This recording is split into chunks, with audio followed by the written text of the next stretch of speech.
Hello, hello. Can you guys hear me okay? So, today we're going to be talking about the Capricorn new moon, and it's happening on the 18th in the US or the 19th if you're in the UK or Australia, I should say. So, what is this Capricorn new moon about? Well, I wish I could pull up my chart. Is there a way to do that? I don't think so. Ooh, maybe. Let's see if it lets me do it.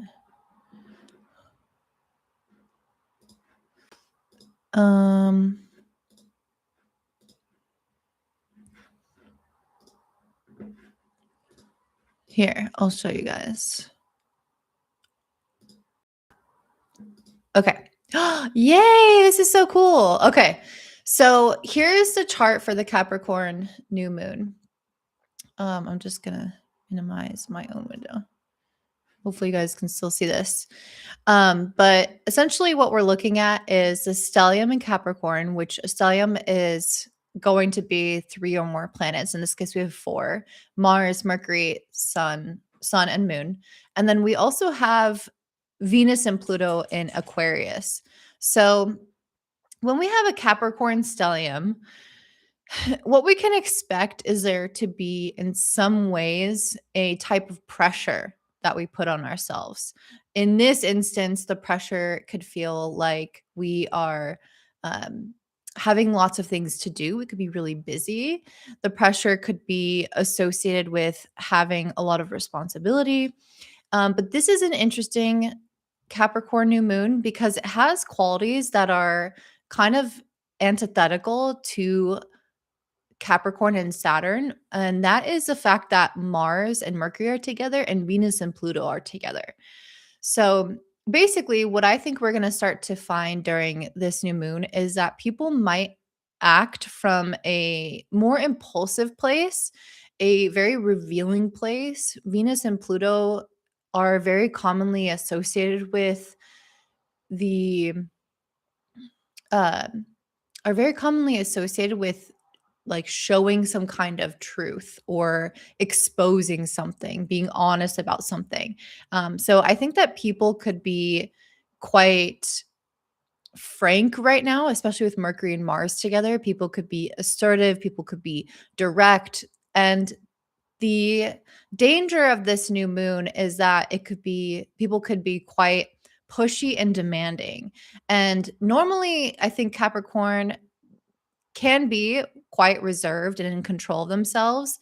But the downside of Capricorn is to also be a little bit of a bulldozer, like a leader that has a lot of power that can kind of take over the situation and impose their will. So that is one of the potential negative effects of this new moon, is to have kind of a clash of wills, or to have a like maybe one person imposing something on another person. Mercury and Mars together can also represent having some sort of conflict or argument, or again, just being very direct and assertive with people.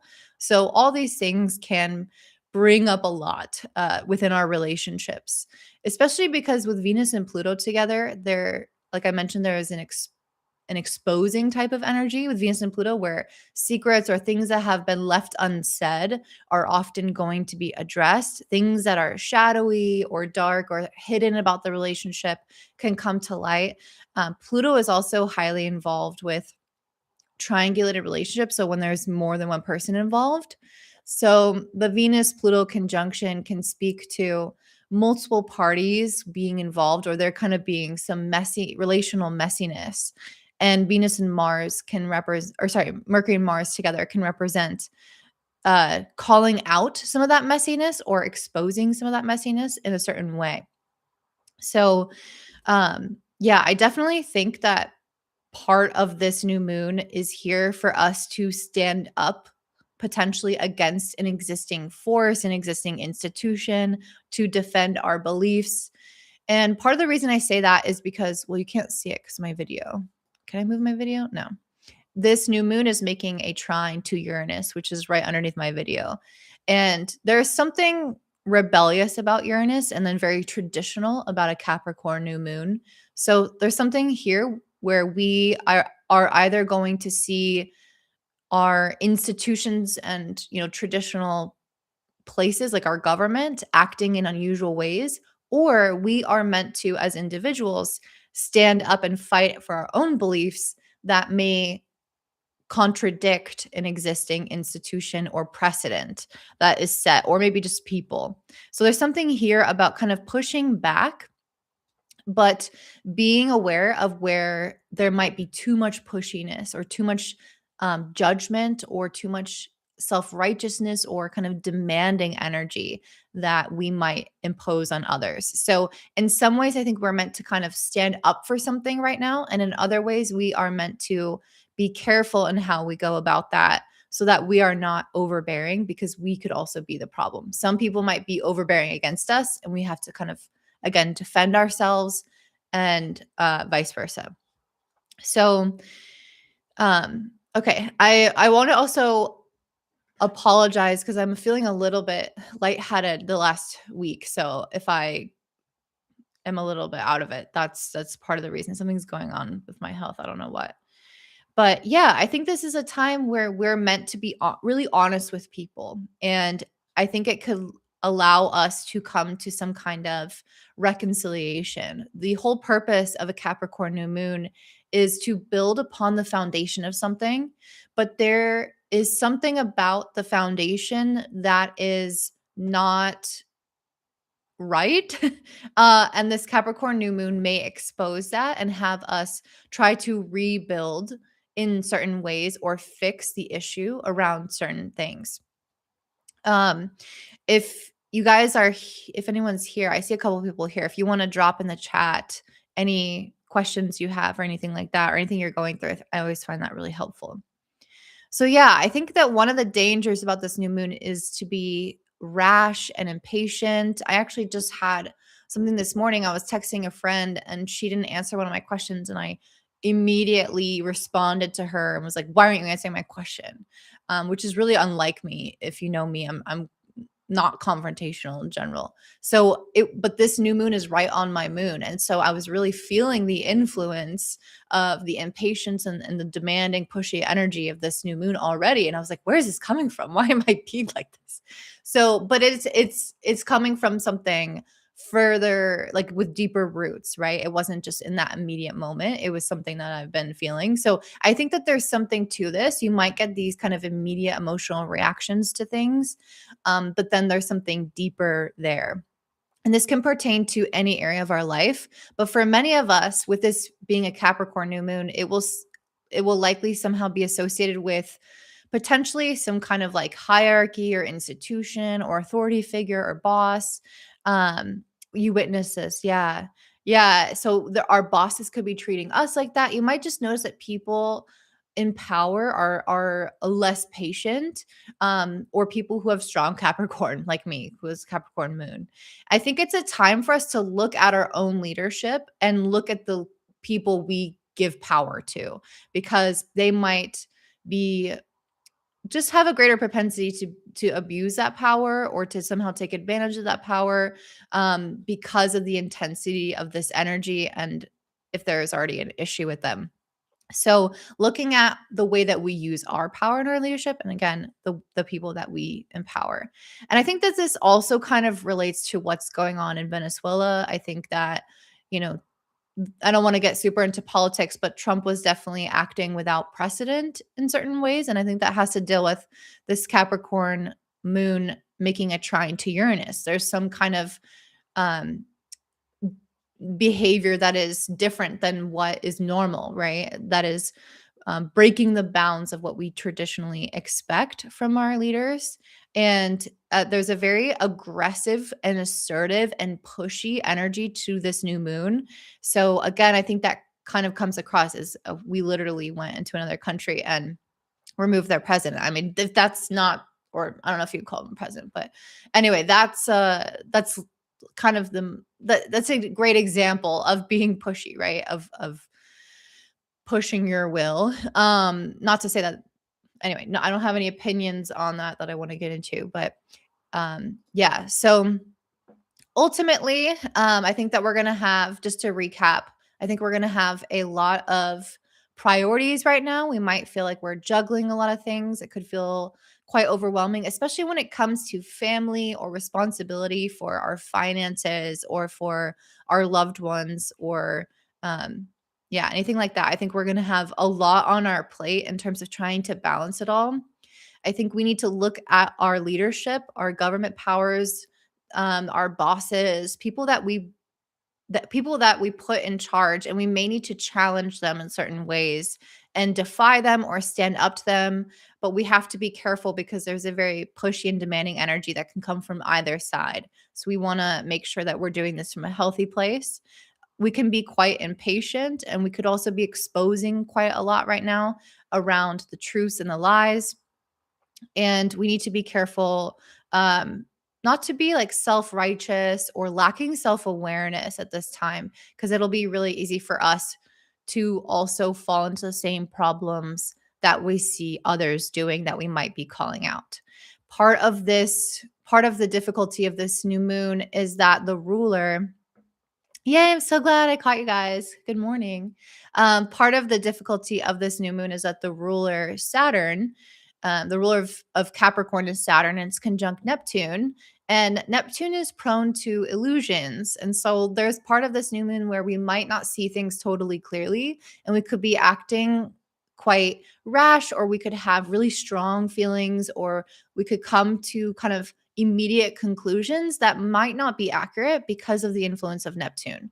So I think it's best at this time not to not stand up for certain things, but I think to really trust our intuition and to make sure that we are checking in with our higher selves about the things that we're fighting for or standing up for, the things that we're thinking, because ultimately this Neptune, if it's coming from an unhealthy place, can create a sort of delusion around the situation, or and not make us see our own responsibility with things, and whatnot. So it's important to have that self-awareness right now. So, okay, I guess that was a really, really fast overview. Does anyone have any questions about the new moon before we start hopping into the signs? And if you don't have questions about the new moon, I'd love to hear from you about what your 2026 has been like.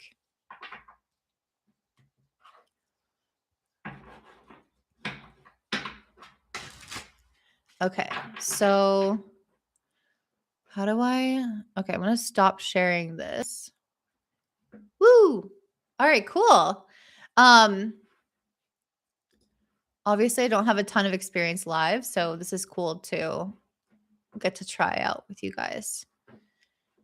All right, so let's start off with Aries. So 13, 15.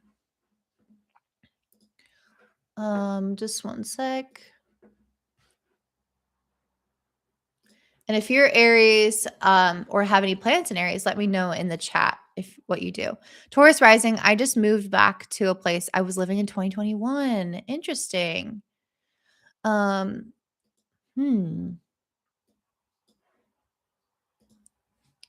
I wonder if this has to do with the fact that Uranus is moving into Gemini permanently.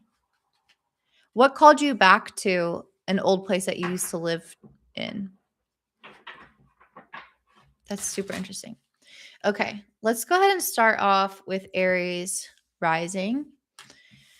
Or yeah, I lost my job 12/15. Oh, I'm sorry to hear that. Yeah, I think that's I really think that's going to be the case for a lot of people, unfortunately.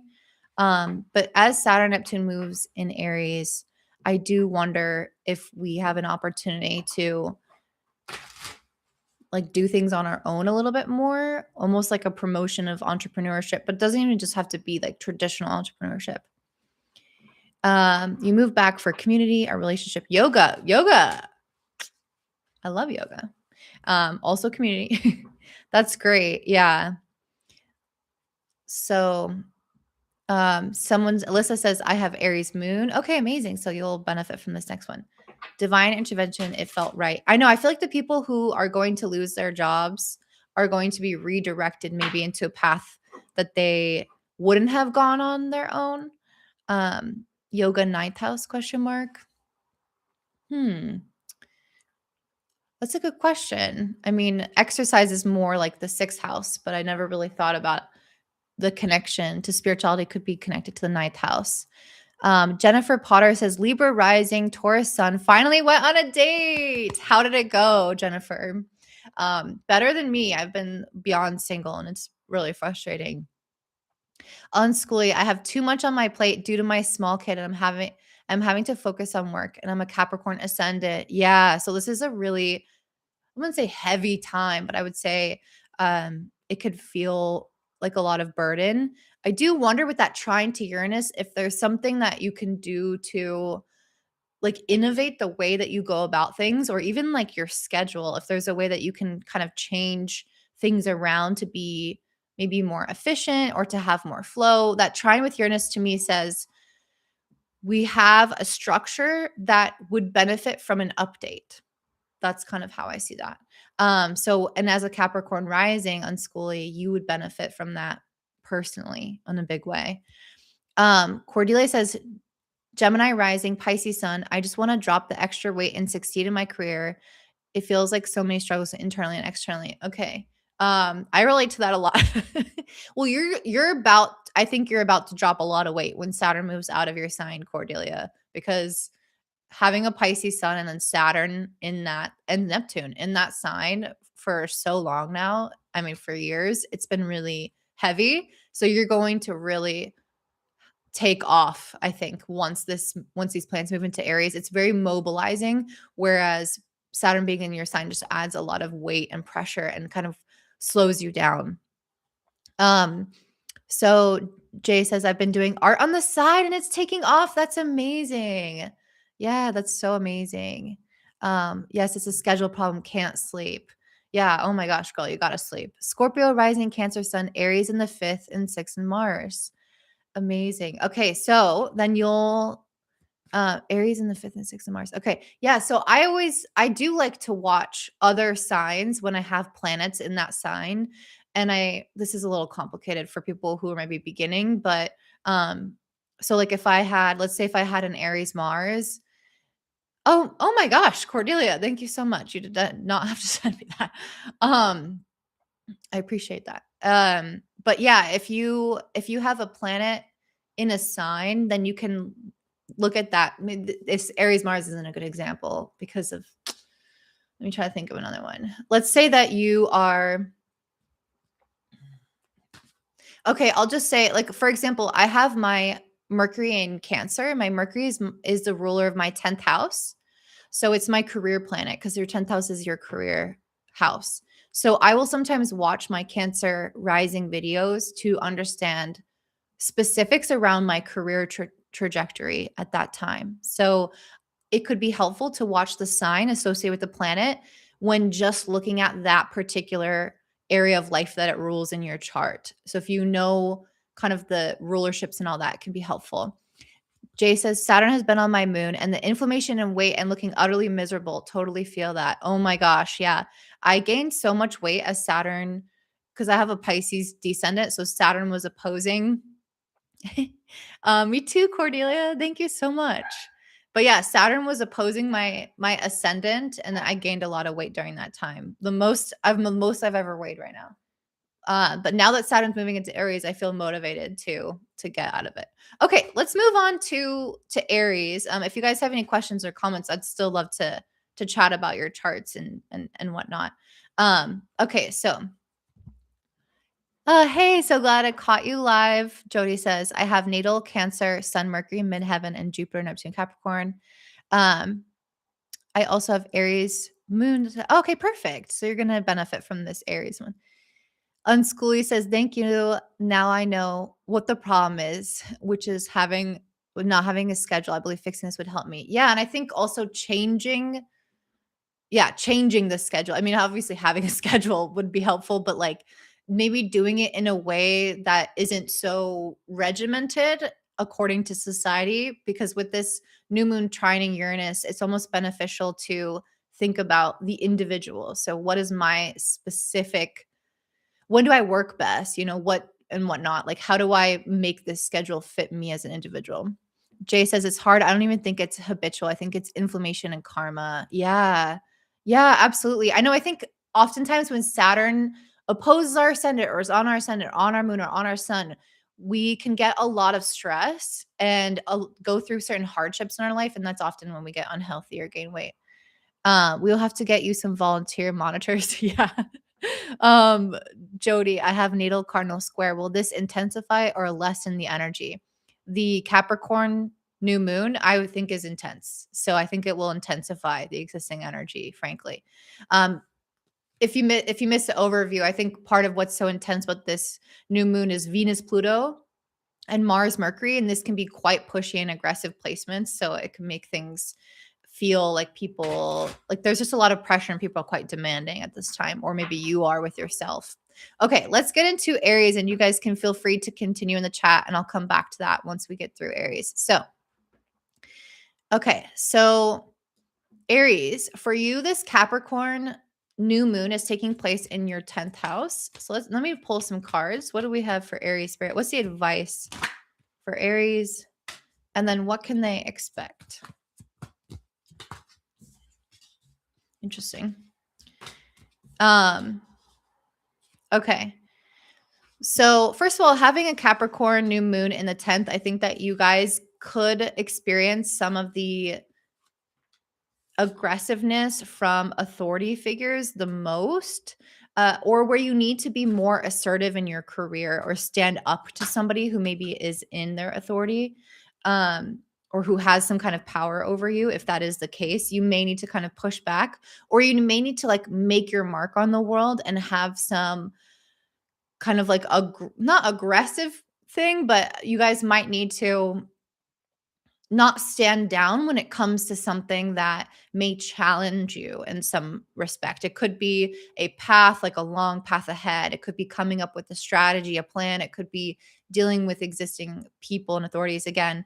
And one of the cards that came out for you was she who prepares, formulates strategy, and devise. So can you guys see this? Yeah. So yeah, I think part of what you're being asked to do right now is come up with a long-term plan. Capricorn is very much about longevity, right? It's about 10 years or 2 years down the line at least, rather than what am I doing this month? So there's something here where you need to think about legacy, purpose, and again, longevity to some degree at the time of this new moon and formulate a strategy. However, the way that you go about it, I think, should be done from a spiritual lens because the ruler of this new moon is Saturn, and Saturn is conjunct Neptune in your 12th in Pisces. So the plan that you make, it needs to feel inspirational. It needs to come from a place from your dreams, from your soul, from your higher self. It shouldn't just be this kind of mental strategy or practical strategy. I think it needs to feel from a spiritual plane correct for you. So however you go about that, maybe meditating, maybe asking your guides, pulling cards, but there needs to be some element of the esoteric, I think, or the higher self involved that is beyond the material plane. Because yes, we want to make the plan in the material plane, but it shouldn't be derived from that, if that makes sense, almost like the source comes from somewhere else. This new moon is also trining Uranus in your second. So you guys might need to be thinking about different ways of making money or using money and your physical resources to propel you into your future. So if you've been thinking about, I don't know, I just feel like you guys need to innovate your plan and your strategy for your career and your finances, and you may need to do something that pushes the envelope, that pushes back against maybe what's expected from you or what you've been previously doing or what other people are trying to influence you to do. So yeah, there's something around that I feel like you guys need to be mindful of. So I asked what's going to be happening for you, and I got the Chariot in reverse, which is interesting because this is a card that is associated with Cancer, which is a sign opposite of Capricorn.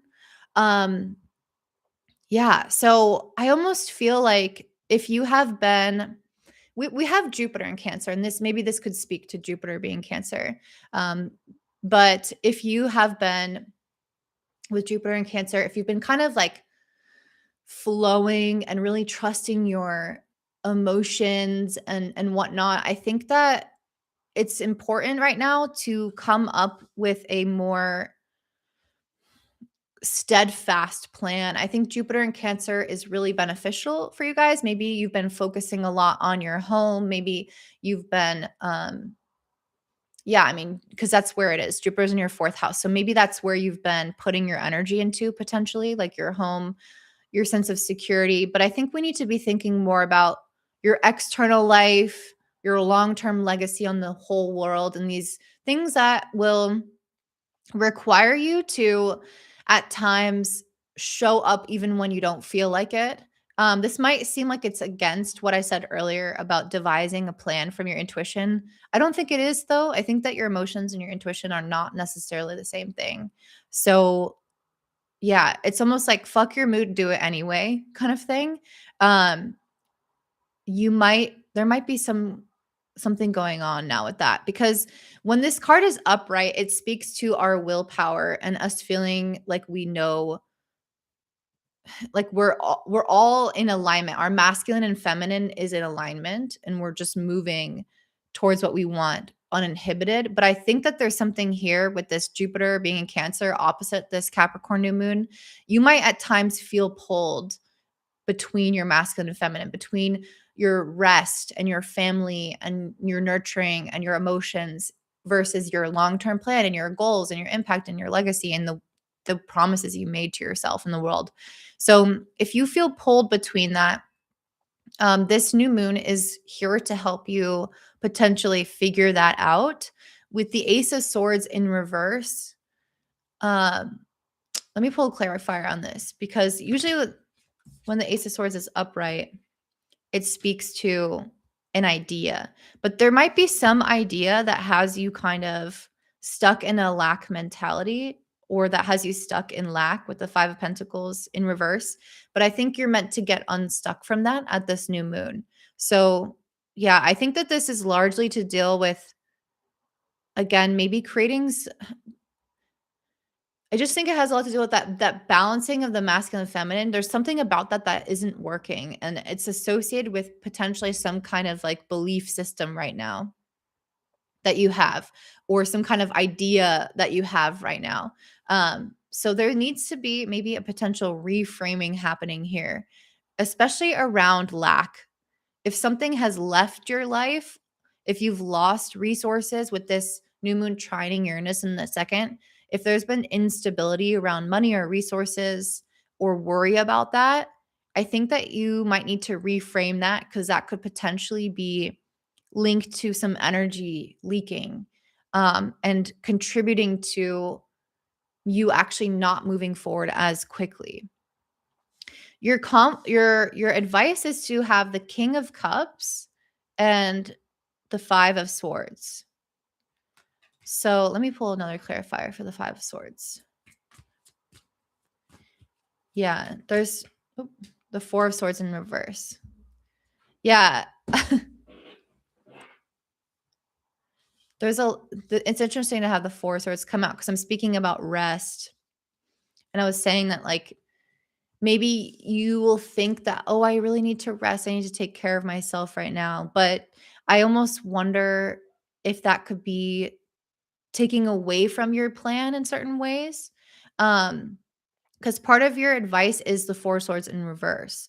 So I think that getting really clear on what your priorities are will help you.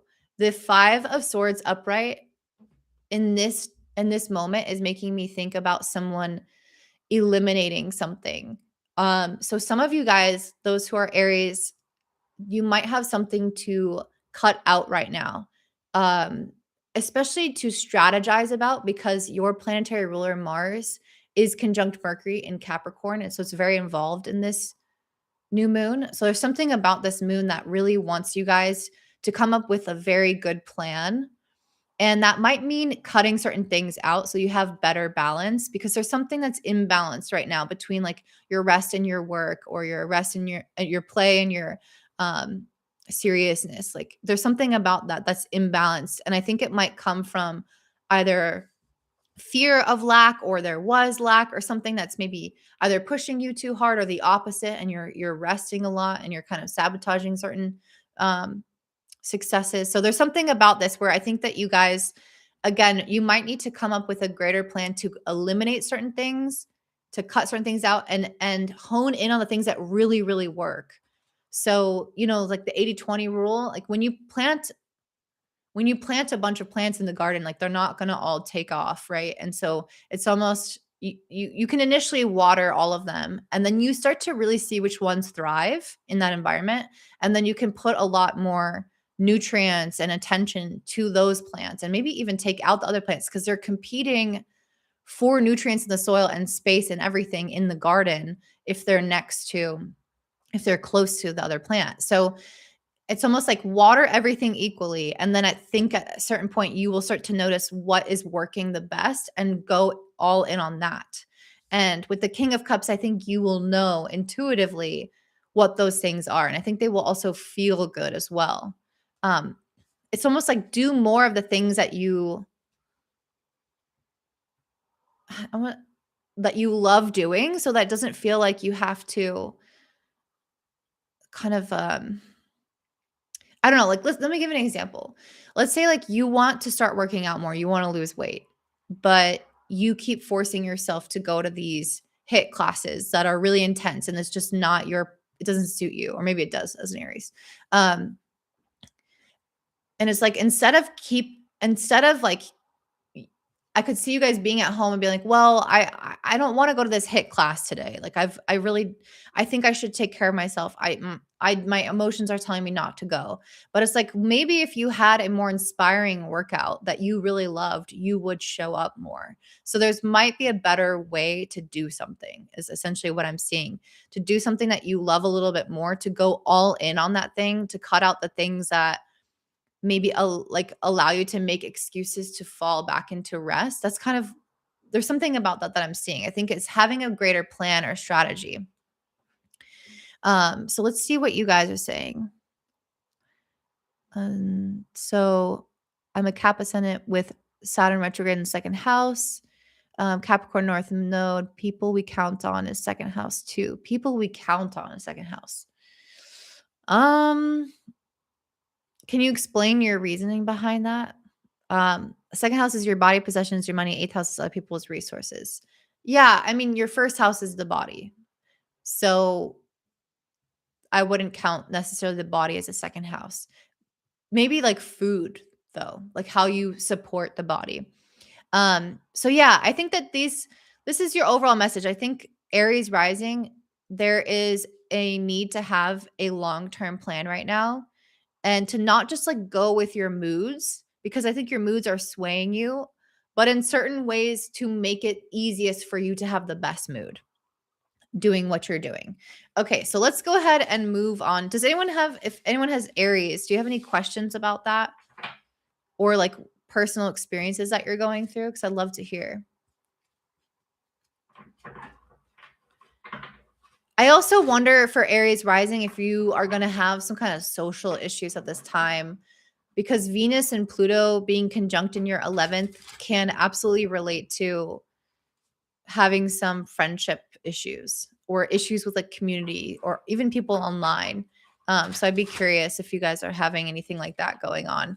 And it may be a time where, again, maybe you have to stand up for something or expose something. That message holds true for all of the groups. So yeah, hopefully this is clear. I feel pretty out of it today. Hi, Courtney. Hope you're doing good. And thank you so much for doing these amazing reads. Oh, thank you so much. I really appreciate you. Okay. So, I meant to be writing these down. So 34, 20. Okay. So let's go on to Taurus. So Taurus, this Capricorn new moon for you is in your 9th house. So as a Taurus, you're an earth sign, and Capricorn is also an earth sign, which if you know some fundamentals of astrology, when you have the same element in a new moon or full moon, it's going to make a trine to your sign or to your ascendant. So there is a little bit more of an uplifting positive impact when a new moon makes a trine, or at the very least, it has an uninhibited flow of energy. So there's something about this Capricorn new moon for my Tauruses that may feel more useful in certain ways.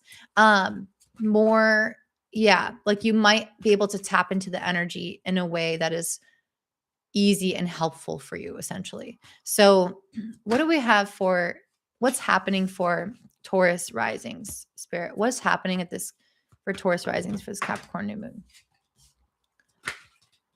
And then what is the advice for them? Interesting. I keep getting so many reversals. What is going on? Okay.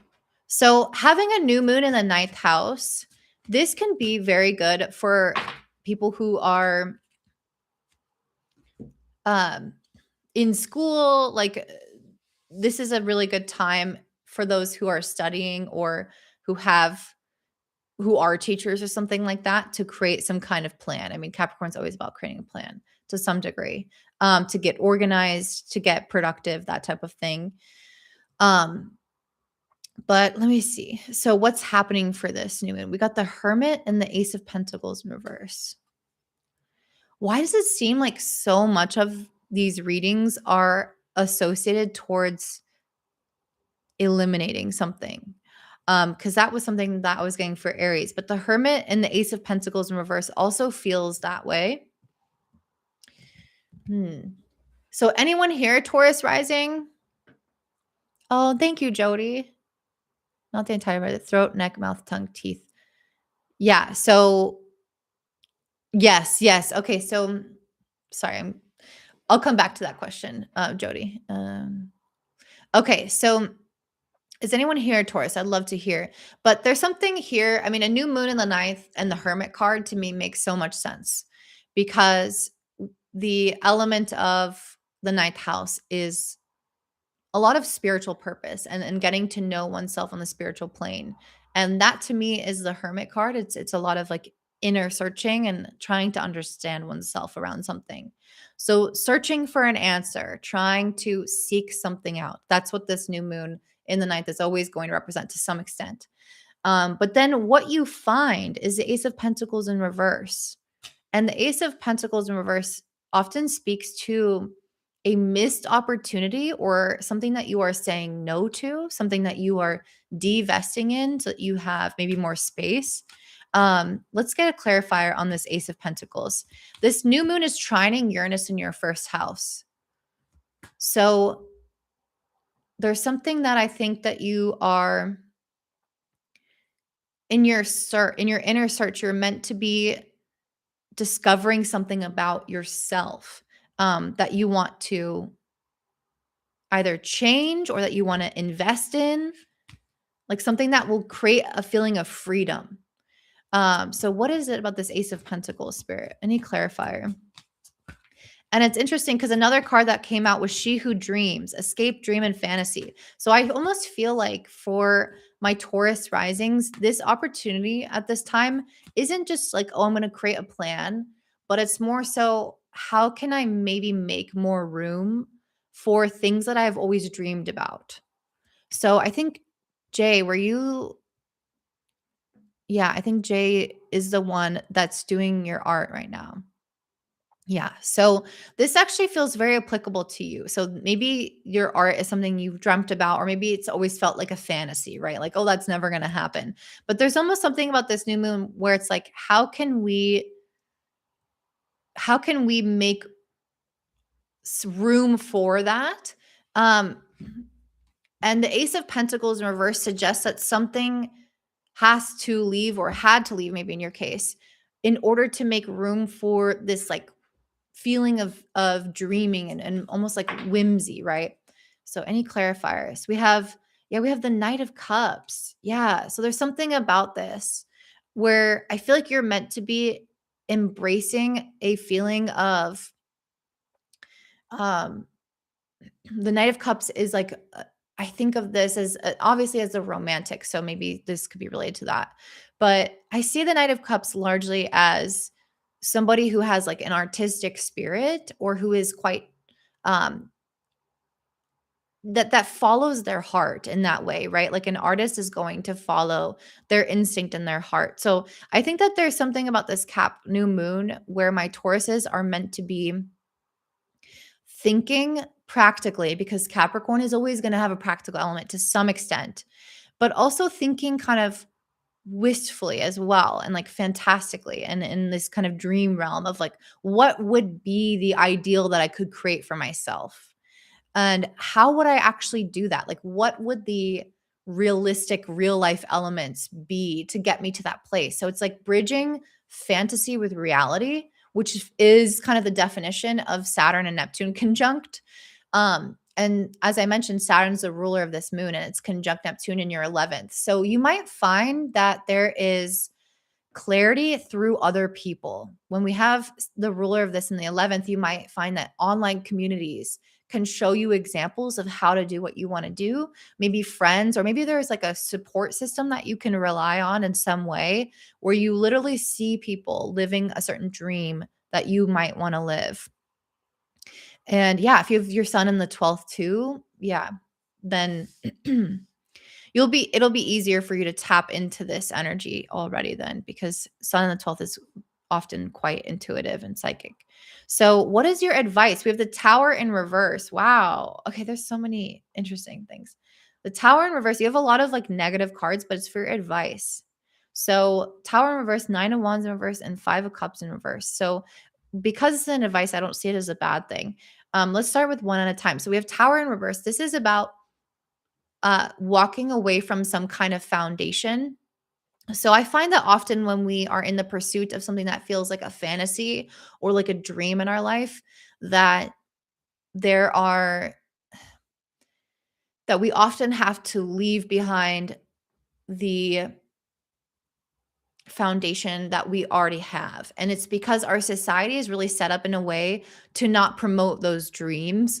It's more so set up in a way to like push people in certain directions that are prescribed. So there's something about this with a tower in verse where you guys might need to pull out of an existing structure, an existing institution, an existing expectation or belief system, something like that where it's kind of established. You guys might need to pull out of that in order to tap into something that society would deem is a dream or is fantastical in some way. Because I think that you guys have maybe been with the 9 of wands in reverse and 5 cups in reverse, there's something about what you've been doing that has maybe felt unsustainable and disappointing in certain ways or unfulfilling in certain ways. So the path that you've been on hasn't been working, it has been emotionally taxing in some capacity. And so it's almost like, how do we remove ourselves from that narrative in some way and tap more into the narrative that things can be easy, things can be fun, that we can have this dream, that things like life can be romantic. There's something about that you guys are meant to be cultivating right now. Let's see if Spirit has any more messages for you guys. I do think, though, this could be a somewhat challenging new moon only because your planetary ruler, Venus, is conjunct Pluto.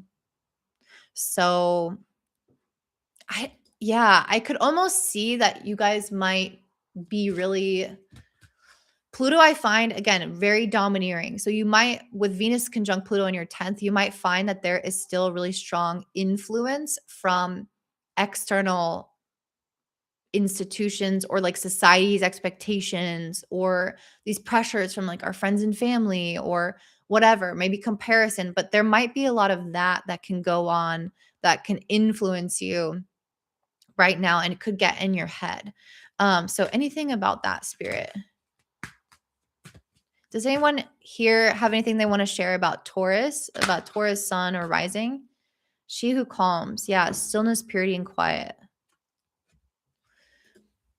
Yeah, I think that part of the calm energy that you can find is going to be through specific communities and people that represent the dream or the fantasy that you want to live.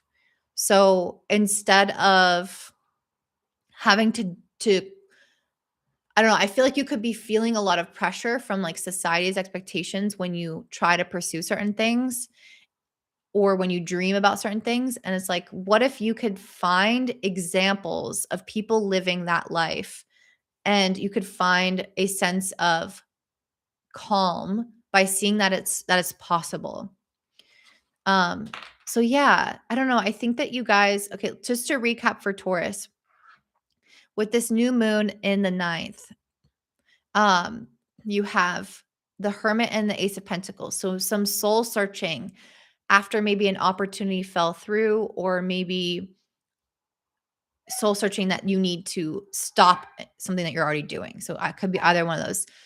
Invest more in the fantasy of what you want out of your life in a certain way, and be willing to leave behind maybe difficult beliefs, mindsets, or ways of doing things that make you feel disappointed, but that are largely linked to how other people do things or what people tell you to do. You guys, with this Uranus in your first trining this new moon, you need to live life in a very free way. That means that you can't just take this kind of prescription and just follow what other people are doing. There has to be some element of you realizing what as an individual is best for you.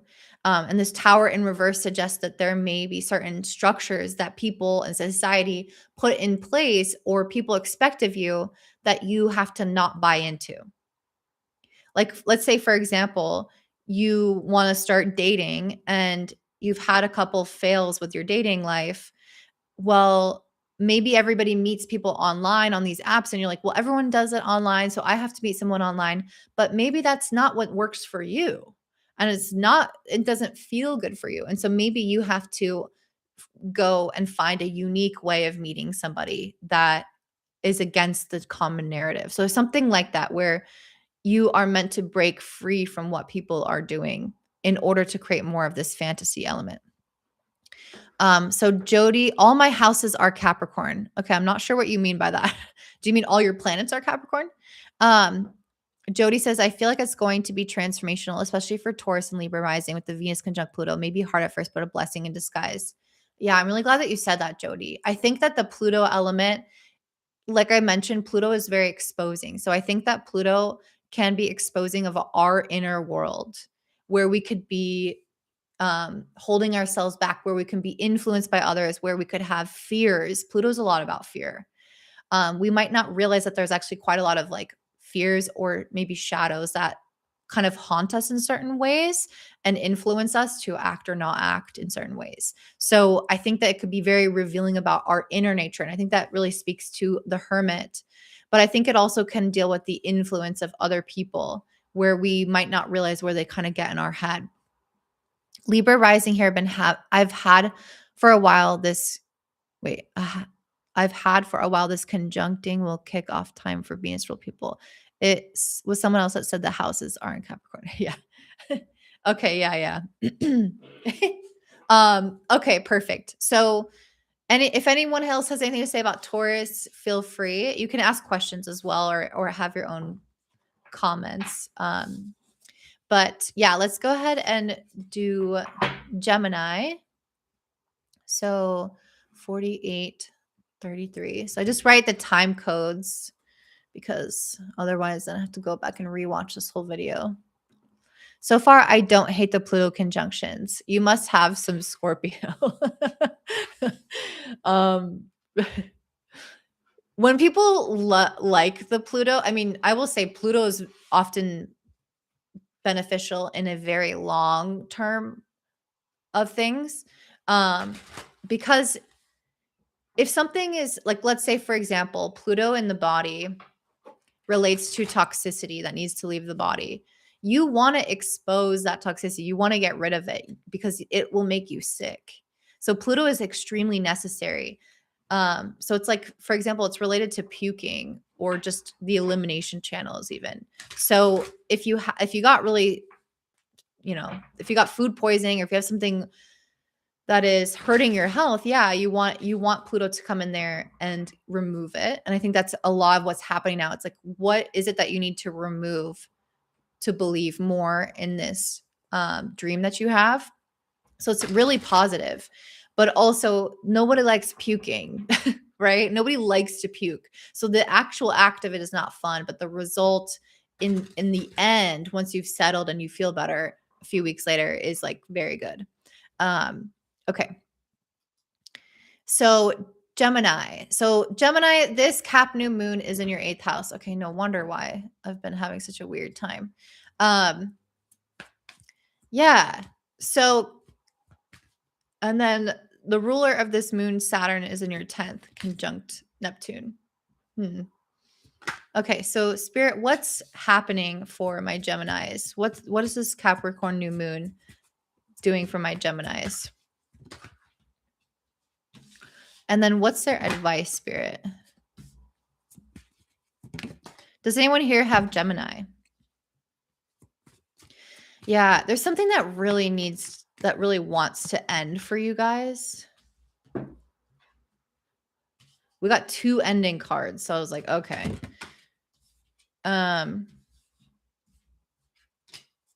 She who instigates leadership, provocation, and power. Yeah, do we have any Geminis in the chat? Okay. Couple of messages. Grateful music, healthy life. Gemini rising. It's Maureen. Oh, hi, Maureen. I'm not loving the Pluto conjunctions. I can't sleep at all. Stomach is off. Oh, I'm sorry to hear that. Do you know what house this is in place for? Or Gemini rising? So Venus and Pluto as a Gemini rising is in your 9th house. Interesting.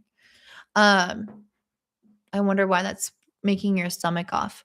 Yeah, me, it says, I like Pluto trines my sun, moon, and Mars. Yeah. Emotional purging since I've started therapy. Absolutely. I know. It's like a good cry. Like nothing feels better than a good cry. My sleep has been bad. Anxiety right as I go to sleep. Oh my gosh. Yeah. I know. I've been having some weird health stuff too. I don't know what is going on. I wonder if it's related to the new moon in the 8th. I don't know. I'm not really sure. Usually when I think of ill health, I think of like something with the 6th, the 12th, the 1st, maybe even the 7th. Been slacklining mode for quite some time now. On slacklining mode. What's slacklining mode? Isn't that like that thing where you are walking on the tightrope?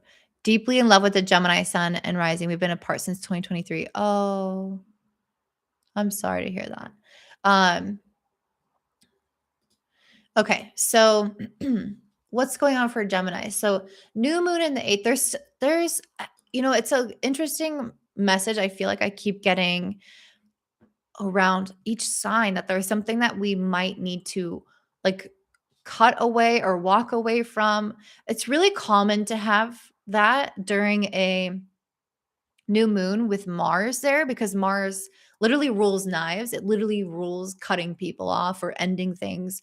Saturn is also really related to that as well. And of course, Saturn rules this moon. So there's something about this new moon that I think is thematically speaking to us needing to restore balance by leaving something. I mean, that's literally what I see as the advice for my Geminis is restore balance. And then the 10 of swords is like the ending of something. So it could just be that something has already ended and you just need to accept that it has ended.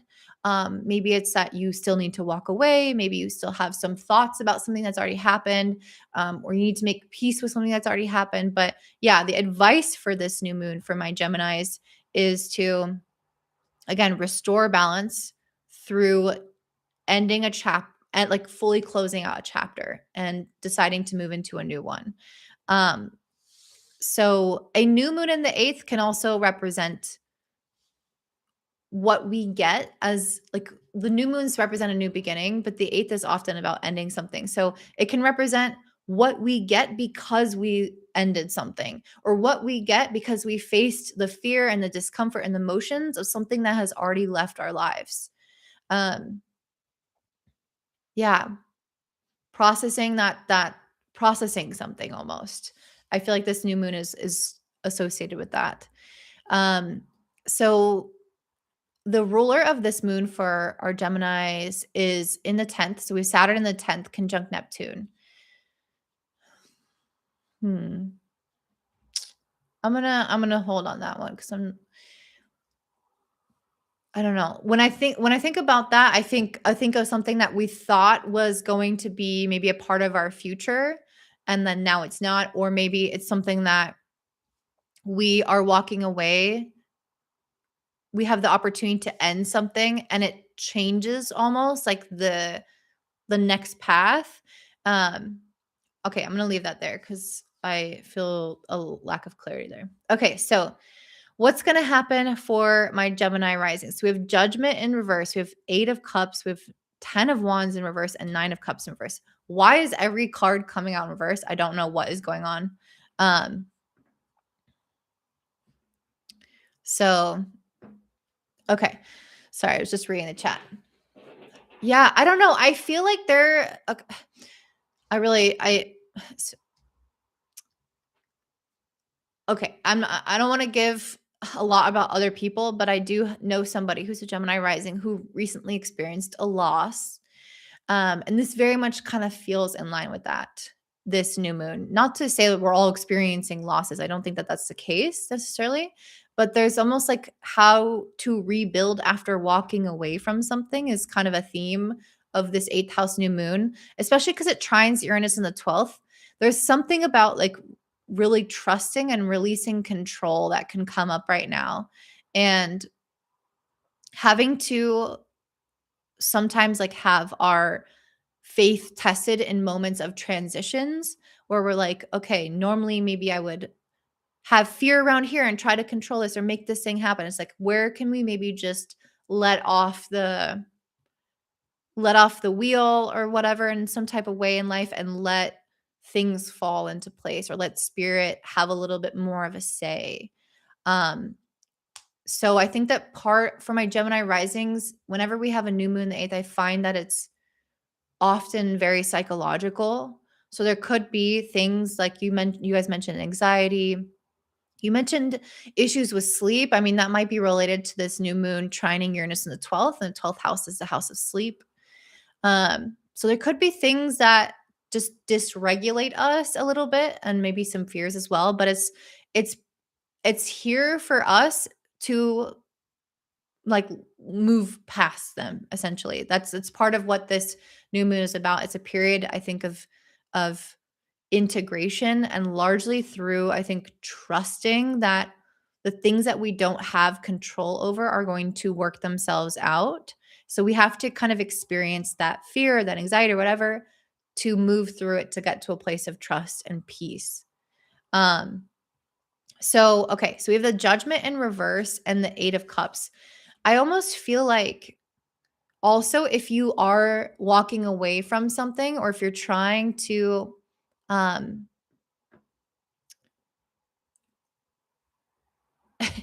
sorry, I'm reading the chat.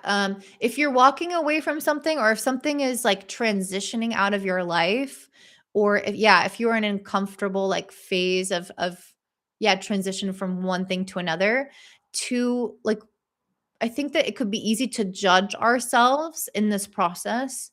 So part of this new moon, I think the advice is to, I mean, this isn't really meant to be the advice, but we might find that we could be harsher with ourselves or with others. And so this new moon, we're meant to be trying to strip that back and not be judgmental of the process of this transition. Is any Gemini here in the midst of a transition? I'm curious because this might not apply to everybody. I wonder if Courtney put a new video helps on your life. Aw. Um, that must be Zoe because I recognize your username anyway. I love your tarot deck. Which one is it? I honestly don't even know. I'll have to look at that. Hey Zoe, I was just talking about you. Sorry. Okay. Okay, so we have the 10 of Wands in reverse and 9 of Cups in reverse. So sorry guys. I feel like I'm literally gonna pass out. I don't know what's going on with my health today. Um so yeah, okay, I think we're transitioning out of something. Something is definitively ending. We're not meant to judge ourselves in that process of transition. The 10 of Wands in reverse, I feel like we're here to lay down the anxiety, to lay down the worries. I think I am, but fighting the need to change. Yeah. Have a water break, Courtney. We can wait. Yeah. Okay. I'll have a sip of water. I'm not sure. If I die on live, you guys can notify the authorities in Scotland. Anyway, the 10 of Wands in reverse. I think that there's been there's been some type of emotional struggle with the 10 of Wands in reverse that I think we can let it down, let that down. With the 9 of Cups in reverse, I think part of the emotional struggle is that maybe there's been something that we really wanted or that we really loved that is not there, or that we really want that is not there. And so it's like working ourselves up into a frenzy around that. Um, this feels kind of like a separate message. So I think the large message here for Gemini is that there is a need now to allow things to come and go from your life, and to have this sense of calm and the sense of trust that even if you are not getting something that you really want, or maybe you lost something that you want or that you love, that you can just allow things to be as they are and not try to control or hold on, or try to force something to happen and fight for what this thing is, that you really want. I almost feel like this is kind of an opposite message of a lot of people, but I just feel like my Geminis, they need a lot more flow right now, rather than a lot of like expectations, or putting pressure on oneself, or feeling the lack of something. And so I think that ultimately, again, this needs to be like a trust the process type of thing for my Geminis. Yeah, we got enlightenment. She who emerges, enlightenment, mindfulness, and rise up. I think that you guys may be going through some kind of interesting transition period where, again, you might have lost something that you love, or you might have, um, or you really want something that isn't there. And I think you're meant to be looking at this from a place of spiritual enlightenment, which allows you to understand yourself as a soul in the whole context of a lifetime rather than a moment. So maybe something disappoints you now, maybe something's difficult now, or maybe you don't have something that you want now. But in the larger scale of something, can you be patient and recognize that it's all part of a larger divine plan? Because I do think that balance will be restored, but this ending almost like had to take place, or has to take place if there was an ending. Um, so yeah, I don't know if that even makes sense. Is this making sense, guys? um, they're going through all the paperwork, and he's a Gemini. Okay, wait. My future daughter-in-law lives in Scotland. She'll be moving here to Texas. They're doing the paperwork. Oh my gosh, that's crazy. Um, yeah. Texas. Scotland's cooler than Texas. No, I like Texas. I actually almost lived there. I was thinking about moving there. Oh, that's interesting that you're talking about that, because Venus and Pluto is in the ninth for my Geminis. So let me just pull like one last card or two around the Venus and Pluto, and then we'll move on to Cancer. I feel like nothing I'm saying makes sense today, and that I might pass out. Okay, let's see. Venus and Pluto for Geminis. So we have the 7 of Pentacles and the 2 of Pentacles. Yeah, okay. This is a very clear message. I feel like this Venus and Pluto for Geminis is talking about to keep working on something that is going to require long-term persistence and effort, and to prioritize with the 2 of Pentacles, to prioritize the like your mental well-being and the like your health in a way, while also trying to move things forward. So like juggling and balancing these two areas. Because I do feel like something is maybe ending or transitioning for my Geminis, or maybe there was a disappointment or some kind of loss, or maybe there's something that you want that you're not getting. There's something like that going on. And I feel like there's a really long game picture in mind for Geminis, where we have to not be attached to each moment, like where things might be disappointing or sad, and instead play the long game and keep consistently working towards what our soul really wants for us, while also juggling maintaining our well-being in that process. So this Venus Pluto to me is almost like this persistence of faith, because it's in the ninth house, where we need to maintain our faith and maintain our connection to spirit, maintain our connection to our higher self and our well-being as we continue this journey. So I hope that does make sense. Um, okay. Oh, okay. I'm so glad it's helpful. That's making sense, Maureen. Um, so okay, I'm not sure what's going on with this conversation with Snick, so I'll just let that be. Okay, so let's move on to Cancer, unless anybody has something that they want to say for Gemini. If you have questions for Gemini, comments for Gemini. Yes, they delayed the process for 8 months.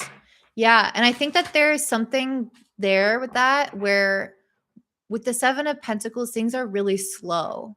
So it's like maybe something that you want is going to be slower than you think as a Gemini.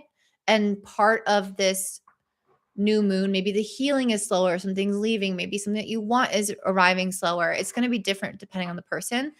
But I think that the Geminis, they really need to see this as a moment of understanding that, like, this is supposed to be showing us where we don't have control, and it's supposed to be a moment where our soul almost like has to double down on our faith in the process of life and the universe that has our back. I think that's a large part of what this is about. So it could be like a test of faith in a way, though I don't think it's like a test. It's more so just, it's saying to hold on, you can do this, hold on. That's the kind of message I feel like is coming through. Excited for the Cancer reading. Yay. Okay. So Cancer 10648. Can't believe I've been talking for an hour. Okay.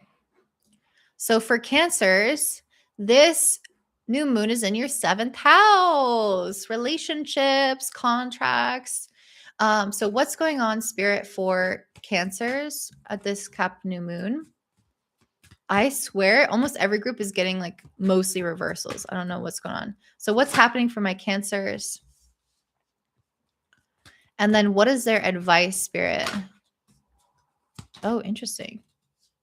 Interesting. Very interesting. Okay, just let me pull one more card and then I'll get started. Okay. So Cancer, what's going on for you? New moon in the 7th house, trining Uranus in your 11th. Yeah, I feel like you guys, I'm going to start with the cards. I think that there has been something with the 5 cups in reverse that maybe has disappointed you, especially when it comes to relationships, because obviously this is a new moon in a relationship house, and it's also trining Uranus in a relationship house. So there's something about this where it's like people may have let you down, people may have disappointed you, relationships may have fallen through. I thought this was going to work. I thought I was going to connect with this person and we're going to have this really good and then this is like, oh, it didn't do that. So this is in the past. Maybe even recent history, I don't know. But there's this vibe of like wanting to let go of that, wanting to let go of animosity, disappointment, hurt, holding grudges. It doesn't, you don't even have to have those things. But with Venus conjunct Pluto in the 8th right now, you might have some of those like feelings come up, those shadowy feelings around people in your life. And so the 5 of Cups is like, part of what you're processing right now with the Hermit and the 5 of Cups is looking inward and asking yourself, like, where these emotions might be sticky within you. So let's say, for example, someone in your family said something that really hurt you, or you thought you were going to be good friends with this person and they stopped answering you, or you wanted to go on a date with this person and then and it fell through or it never worked out or whatever. This is like, okay, well, how do we move on from that without holding on to some of the emotional residue of those experiences, and doing kind of the inner searching or inner work around how those past experiences may influence our current reality or our future experiences. So, and I think that this is really largely related to this Venus and Scorpio in the 8th as well, because I think that can dig up a lot of like feelings from the past where like, oh, this person made me feel insecure at this time, or I hated when I felt anxious around X, Y, and Z. So there could be some of that going on. I'm curious if any of my cancers are resonating with this or if you guys have something else that's on your mind right now. But I feel like there's a new way of showing up to relationships that is unencumbered. I almost feel like my cancers have maybe been cautious with their hearts um, because of those past difficulties. Okay, I'm glad you're resonating. Um, yeah, so some of my cancers may have been cautious with their hearts because of past difficulties. And part of your advice is actually to not be like that, which is a lot easier said than done. But we have the Knight of Swords and the Devil in reverse. So you might like the devil is a very sticky energy, just like this emotions that we talked about. So it could be that you kind of limit yourself of like, oh, well, like these people don't care about me or people don't like me. People don't want to hear what I have to say. It's kind of like because difficult things happen with relationships in the past, it almost becomes like a belief system that you can chain yourself to and then you can impose that on the things that like in the future as things move forward, you can impose that belief on it and it can cause you to maybe be very cautious with your heart because you're like, well, they don't want to hear what I have to say anyway, or they're just going to reject me anyway. I mean, this is not the best example because it's probably more nuanced than that. But yeah, there's some type of limiting belief that you can develop as a result of the way that people have treated you in the past. And with the Knight of Swords, I really, and this with this Devil in reverse, I feel like you guys are meant to throw that off, throw the shackles off and be like, fuck those people. That's got nothing to do with me. That's the past is in the past. And the Knight of Swords is somebody who's willing to move uninhibited and quickly towards the things that they want. So, and this also is part of your advice here. She who resists, fearless, justified, and resistant. So I almost feel like if people have treated you a certain way or affected you in a certain way, it's like resist the influence of that and be fearless in your movement towards things that could bring you a lot of happiness in relationships. And I think that this is this beautiful trine to Uranus in your 11th house. It's like, how do we openly embrace new connections? How do we move towards new people? And how do we do that fearlessly without, again, this kind of stuck energy? So, yeah, it makes so much sense. I'm definitely trying to step into this energy of just being me and not holding myself back. Yeah. And I think it's specifically associated with other people. So it's like, where do I worry that other people don't like me or judging me or won't accept me? Or where am I scared to put myself out there? Where am I trying to dim my light to fit in? Or whatever it is. Or maybe, you know, I think that this is almost, I don't want to say take a risk because like it's a Capricorn new moon, but with that trine to Uranus in the 11th, it's almost like maybe there's something that we can do to mix things up, to challenge ourselves to kind of put ourselves out there more in some way or take an emotional risk. And that to me speaks to the Venus and Pluto in the 8th, where you could have fears come up, but taking that emotional risk is almost like that Plutonian kind of purging of, I'm not going to be stopped by these fears. Instead, I'm going to show and prove to myself that I can take this emotional risk with somebody and say this thing or be honest about this thing or open up to somebody about this or reach out to somebody or try to go to this event by myself, like this concert by myself. This feels like that feels very much like the advice, like just uninhibited movement forward and also honesty, straightforwardness, speaking clearly. I think that that's a big part of this as well. So hopefully that felt short, but do you guys have any like questions about that? Oh, I guess I didn't speak to Saturn. The ruler of this moon is conjunct Neptune in the 9th. So this could also just have a lot to deal with this is also quite spiritual as well. And it's like allowing ourselves to trust in the divine, that if we put ourselves out there, that we're going to be met because the universe wants that for us. But even if we're not, trusting that the rejection is divine protection, because I do think that sometimes we really want something and we're pushing for it, but it's actually not in our best interest. So there's a lot here around having faith that the things that are happening for you, and not to you, especially when it comes to relationships. And I think having that faith is what helps us move quickly past old things, old hurts, because we can understand that it's beyond us. So same, I resonate a lot with what you're reading. I'm also letting go of my fears. I feel like a lot of the Pluto transit Aquarius in 8th house, it feels like I'm freeing myself. Oh, thank you. Yeah. Yeah, Pluto in the 8th is a really big deal. And you guys are just getting started. Don't worry, you're gonna have a lot of time. You're gonna have a lot of time to get associated with that energy.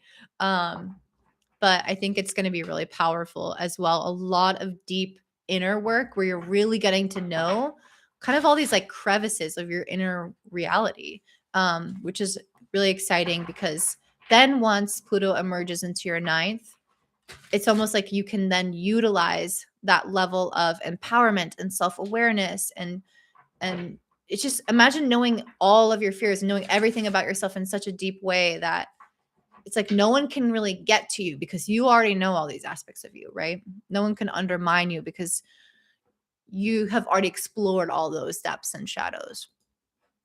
Okay, so now let's talk about Leo 11632.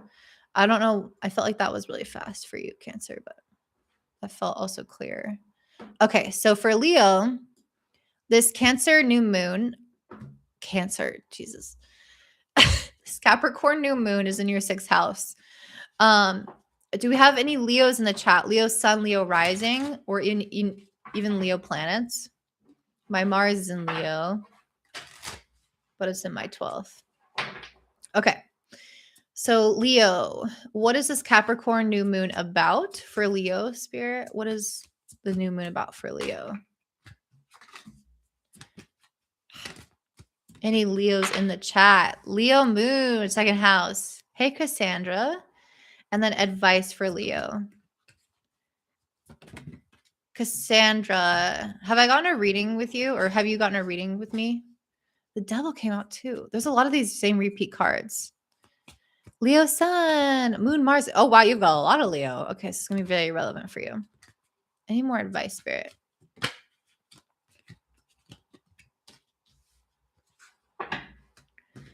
Yeah. I'm pretty sure that I had someone named Cassandra get a reading from me. Okay. I've commented many times. I watched you for a while. Okay. That's probably why I recognize you. Okay. So Leos, a new moon in the 6th house in Capricorn, and trining Uranus in the 10th. Interesting. For my Leos, is anything going on in relation to work or health? Because obviously a new moon in this house is going to typically bring things up in that regard. Let me start off with the cards, though, and then I'll kind of get back and integrate some of the astrology. So we have the Tower in reverse and the Queen of Cups in reverse for what's going on. And then with she who revenges, revenge, outcome, and justice. Okay. So if something has felt unfair, because that's a really common experience of the 6th house, if something has felt unfair, I think you guys need to know that in the end, things will even out and become fair again. You will be avenged by like the spiritual and karmic energy of the world. So we have the Tower in reverse and Queen of Cups in reverse. So yeah, there might have been something that happened that upset you. I kind of want to let me pull a totally different card. What is this about, Spirit? Usually the Tower in reverse to me represents something that we choose to walk away from, but the Queen of Cups to me feels like upsetting. Yeah, Alliance in reverse. Oh, I was gonna say this feels very relational, and I think it's because Venus and Pluto are in your 7th house. Yeah, something's going on here with this new moon where I definitely feel like there's been something maybe unfair for you guys with this alliance in reverse. Um, like maybe maybe this is in a relationship or in a contract or at work or something. I don't know the context of this, but there's something that I think has been imbalanced or unfair, and maybe there were certain promises that were made or things like that that didn't turn out like they were supposed to in some way. Um yeah, some level of like, so like let's say for example you were going to work on a business with a friend, and then maybe that friend was like, okay, you're going to be in charge of this and I'll be in charge of this and we'll get this amount of pay and we'll meet this many times a week. And it's like that person just doesn't show up, or they don't pay you, or they don't do what they said they were going to do. And there's some level of maybe not deception, but like, I mean, it could be deception, but there's something here of like things were not done correctly. Things were not done by the book, or they're not done fairly. That might be something of what you're experiencing now, or in the past of experience that you are kind of confronting around this new moon. With it trining Uranus in the 10th, I feel like you might need to take a different approach. Um, I'll get back to that in a second, though, when we get to our advice cards. So we have the Tower in reverse and Queen of Cups in reverse. The Queen of Cups, when I think about this card in reverse, it feels like something didn't work out like it was planned to. So maybe, yeah, again, we had some kind of plan, we had some kind of agreement. You know, I was supposed to get paid this much, or I was supposed to get this many hours at work, and now I'm not getting that. Or we were supposed to collaborate on this, and then this person didn't do their part. There's something like that where things were not maybe done in the correct pre-established way. And so I can see with the Queen of Cups in reverse that that could be really upsetting. So while you're so spot on, my Leo rising best friend experienced betrayal at her workplace regarding contracts, and it was not fair for her. It all went on behind her back. Yeah. Okay, good. It's so helpful to do live and have somebody confirm that I'm not crazy.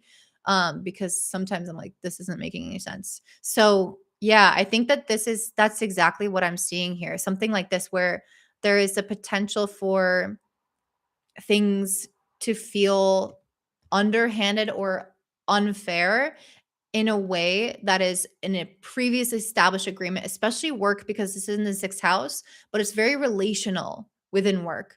And then we have the Queen of Cups. So there's something, again, very upsetting about that.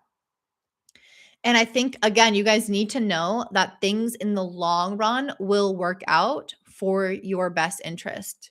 That's the vibe I'm getting from this. Like that you'll get some kind of justice, that you'll get some kind of like karmic revenge, not by you doing something, but maybe if those contracts were given to somebody else, maybe they actually turn out to be really horrible and like so much work. And then your friend is like, oh, I'm so glad that avoided me. So something like that, I feel like you guys need to know that you're kind of dodging a bullet, even though initially it might feel really unfair.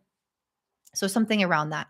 Okay, so um, let's talk about the advice section, and this relates to Uranus in the 10th trining this new moon. So I think part of what Uranus in the 10th could suggest is that there's some kind of unexpected quality to this new moon. So if people are in authority and they're making decisions for you, those people might be acting in erratic or unexpected ways, like them deciding something or behaving in some way might come out of the blue and shock in some way. That could be describing that.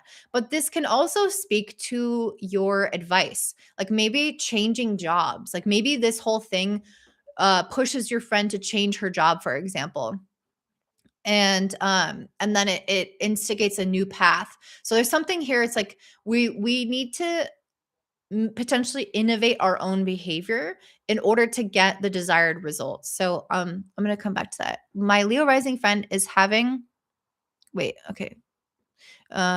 Is having relationship issues. He was about to get married, but clashes happened between the couple's family. Oh my gosh. Okay. That's very Venus and Pluto in the 7th house. Absolutely. So, alliance in reverse, that makes so much sense. Like this commitment to this person, this thing that we thought was going to go one way is kind of going south and things are very emotionally chaotic. So yeah, that makes a lot of sense. And then Cassandra, I invested in a new machine for work, but it's been nothing but problems. Although I love what I do, although I do love what it does, the machine I purchased has been a bit of a nightmare. Still working through that and hopeful. Yeah, the erratic nature of work right now, I think very much comes from that Uranus trine to this new moon in the 6th. So again, things, or I guess literally things like machines or people, can be acting in ways that are quite unexpected and erratic right now. Um, and a push pause on a close relationship to gain clarity around it. Yeah. I think pause is a good thing right now because that's kind of the opposite of what we might be feeling. We might want to rush into a decision and we might regret some of the things that we say or do. So, what's the advice for my Leos? We have 5 of swords, the devil in reverse, and the ace of wands. Okay, I definitely need another card for this. The 5 of swords, I will say, is a card around like conflict and defeat. Um, so I almost feel like part of the advice is I don't know. I don't know because sorry, I'm like arguing with myself because there is a lot of like this pushy energy around this new moon. And it's like we can use that. We can use that to stand up for something, to fight for something that is important. But we can also lose a lot in that. So we kind of have to know the right balance because we don't want to just push for the sake of pushing. Not for the sake of pushing, but we don't want to just push so far that it breaks, right? Um,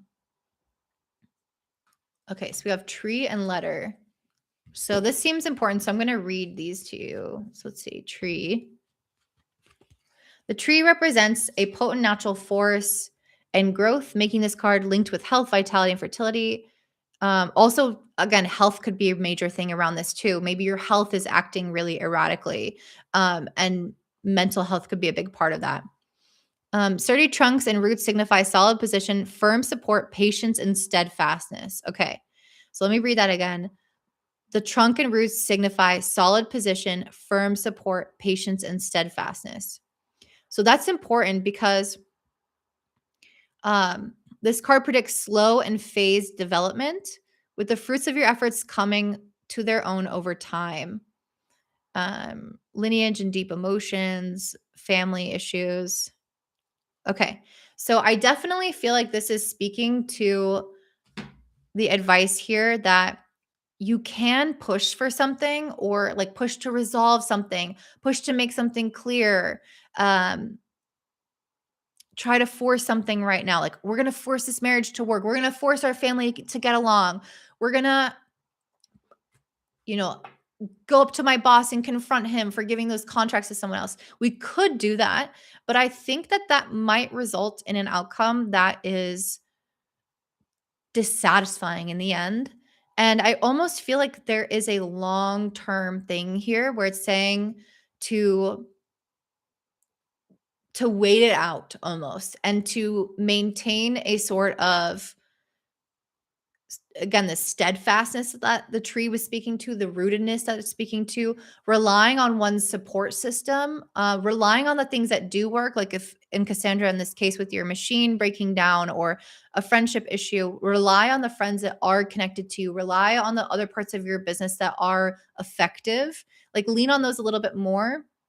And then I think in the end, there will be some kind of solution or an idea or something that presents itself with the Ace of Wands that allows my Leos to come out of this problem on top, that allows a resolution that feels really good for my Leos. But I feel like struggling against the existing problem isn't necessarily going to make it better. And it's almost like through just persisting and holding on and maintaining a long-term view, that is what is going to benefit my Leos the most.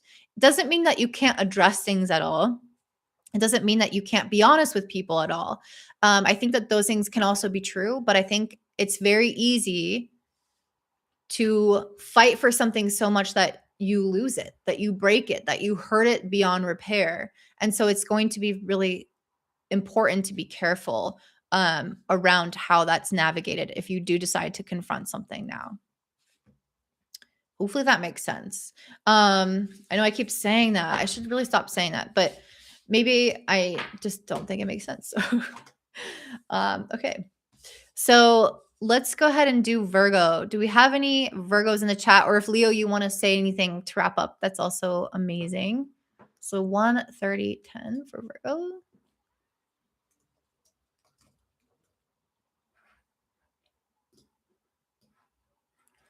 So wow, all the readings have been powerful. Oh, thank you so much, Jody. Thank you so much. My wife is a Virgo. Okay, yeah, I'm a Virgo rising. So let's see what's going on for Virgos.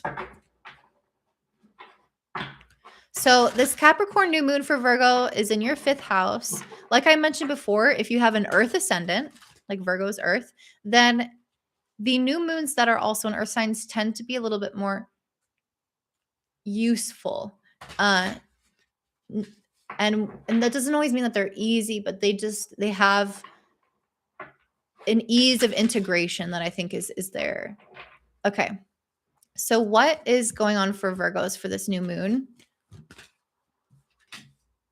What's going on for Virgos for this new moon, Spirit?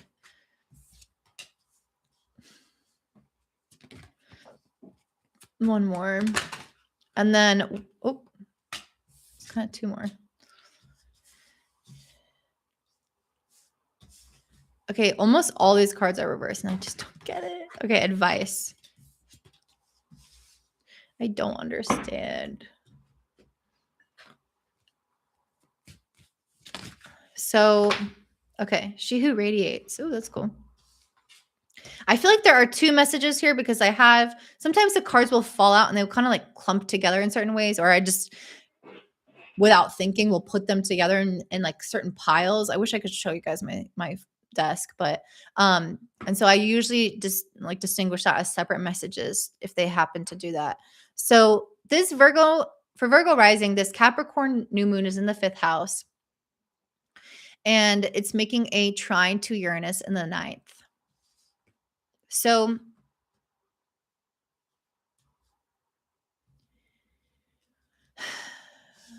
okay, I'm just thinking for a second.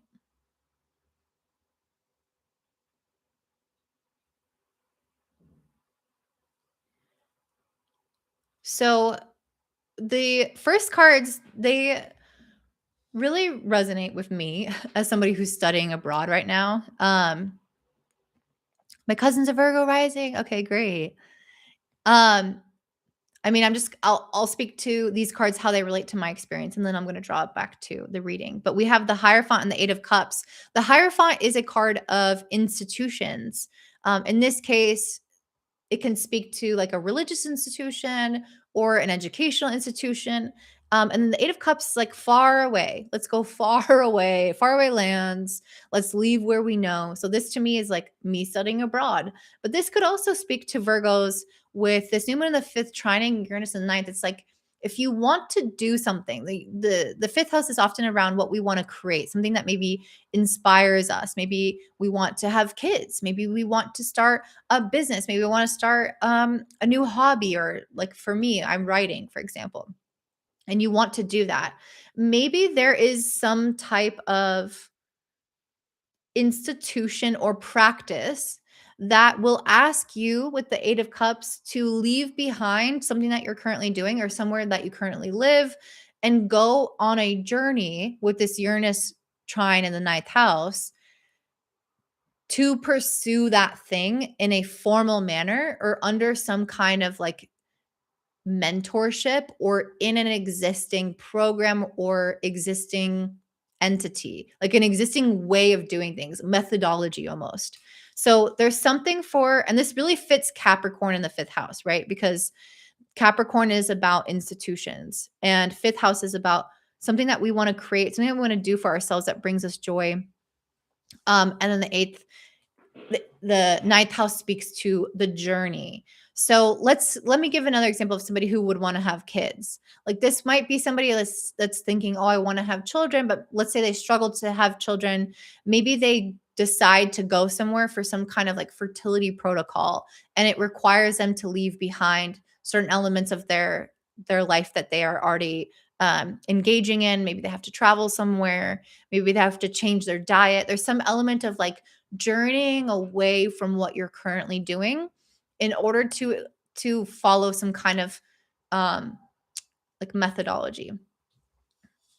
So let me know in the chat if that makes sense for anything going on right now.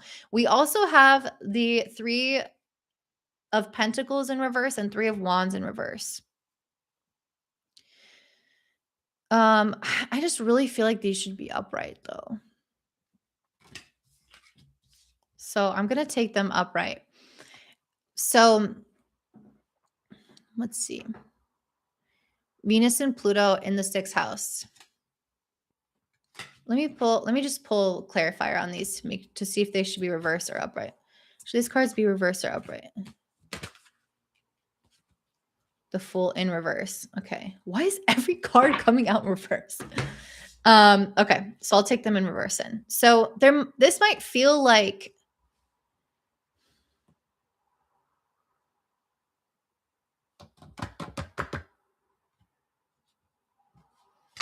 I'm struggling, guys. I'm struggling. Let me pull. Can I have a clarifier spirit for this? Future choice and judgment. Okay, I'm just going to start talking about what I think it is, and then we'll see. The 3 of Pentacles in reverse can indicate issues working with people. I think this really speaks to Venus and Pluto in the 6th house. There can be some issues that arise where, okay, I'm going to go to this institution. I'm going to go to this place. I'm going to work with these individuals and leave behind something that I know or what I've been doing or what I've been familiar with.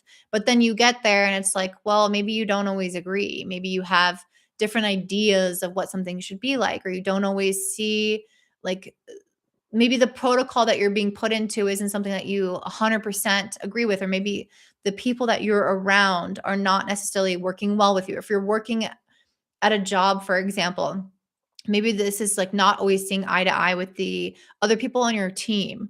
And the 3 of Wands, it's normally about like growth and expansion and learning from people and seeing that there are so many more perspectives out there. But I almost feel like there is a closed off energy around this, especially with the Fool in reverse of like, there is a new perspective, a new beginning. It is so hard to get to just face the camera.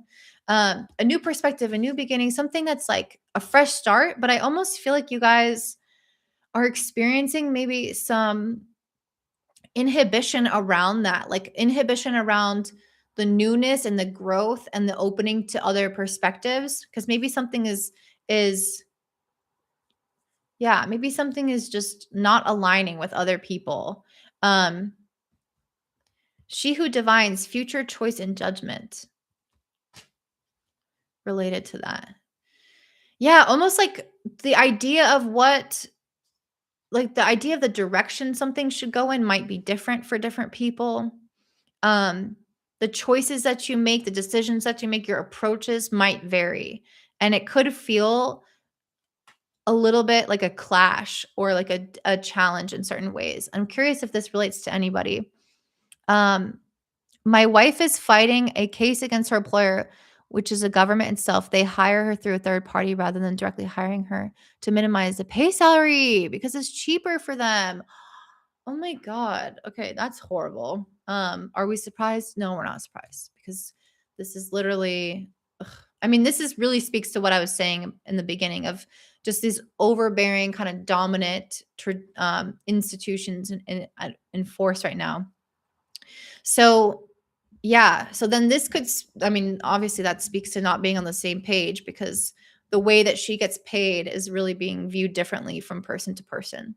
So it's like, okay, I'm going to join this company. I'm going to journey over here. I'm going to try something new. I'm going to be placed through an employment agency in this case.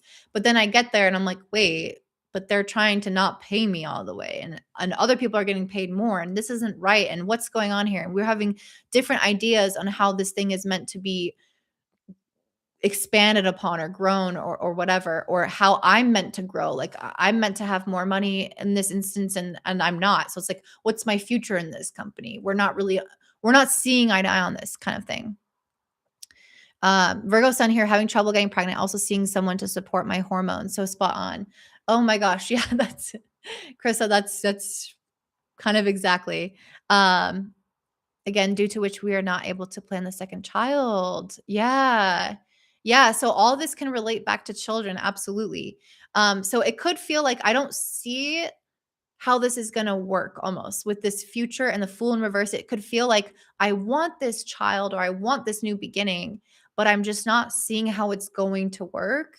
Maybe you're not noticing that the support is helping enough, or maybe you are losing faith at certain moments and you're getting frustrated by the feeling of trying for something that isn't working initially. And so that's the energy of this new moon. But what's the advice, and like what's the positives of this basically? Where are we going with this?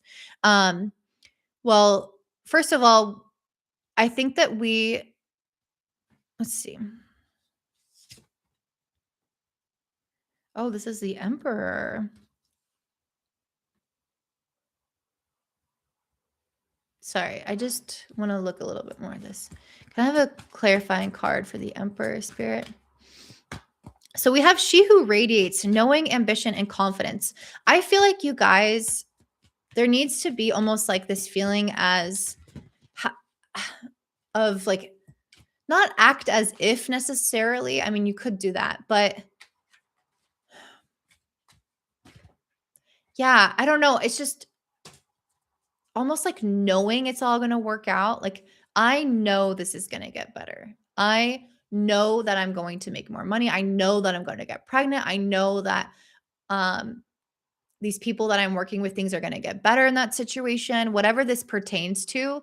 Coming from this really confident place, I feel like this is part of your advice, to sit in that and to not act from a place of weakness. I definitely feel like this whole new moon has a lot of very assertive and dominant type of energy. We don't want other people to dominate us. We don't want our fears to dominate us. We want to be really in control of our mind. As a Virgo, that's super important, but then also like of our faith and our hope and our optimism. And it doesn't have to be from like a delusional place. It could just be from a place of like, I am going to do all the things I need to do to make this succeed. I am not going to give up. And for that reason, I am confident, right? It doesn't have to be like, oh, this is all going to work out. I'm just going to turn a blind eye and I'm just going to hope. No, this is more so a Capricornian thing of like, I'm putting the things into place. I'm doing the practices. I'm showing up every day. Um, and I'm acting from that place of confidence. So it's, I think, part of your advice. So the other advice, we have Six of Pentacles, Emperor in reverse, and then the moon describing the Emperor.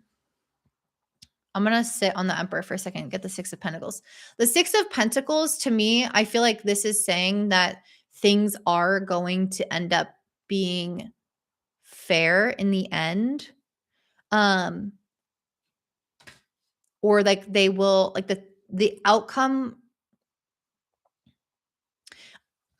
I will say, okay, I will say other readers like to think that the Six of Pentacles is a breadcrumbing card where people like, I'll pay you this much, but I'm only going to give you that much or that attention or whatever. And it's like giving you the bare minimum. But I don't know. I'm curious if you guys feel like this relates to that.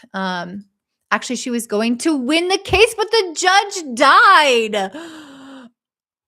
That's crazy. Actually, that's crazy. So your wife was going to win the case to get the money she deserved, but he died. Okay, well, that definitely feels like the Emperor in reverse. This is literally like the judge keeling over. I'm so sorry. That was not kind.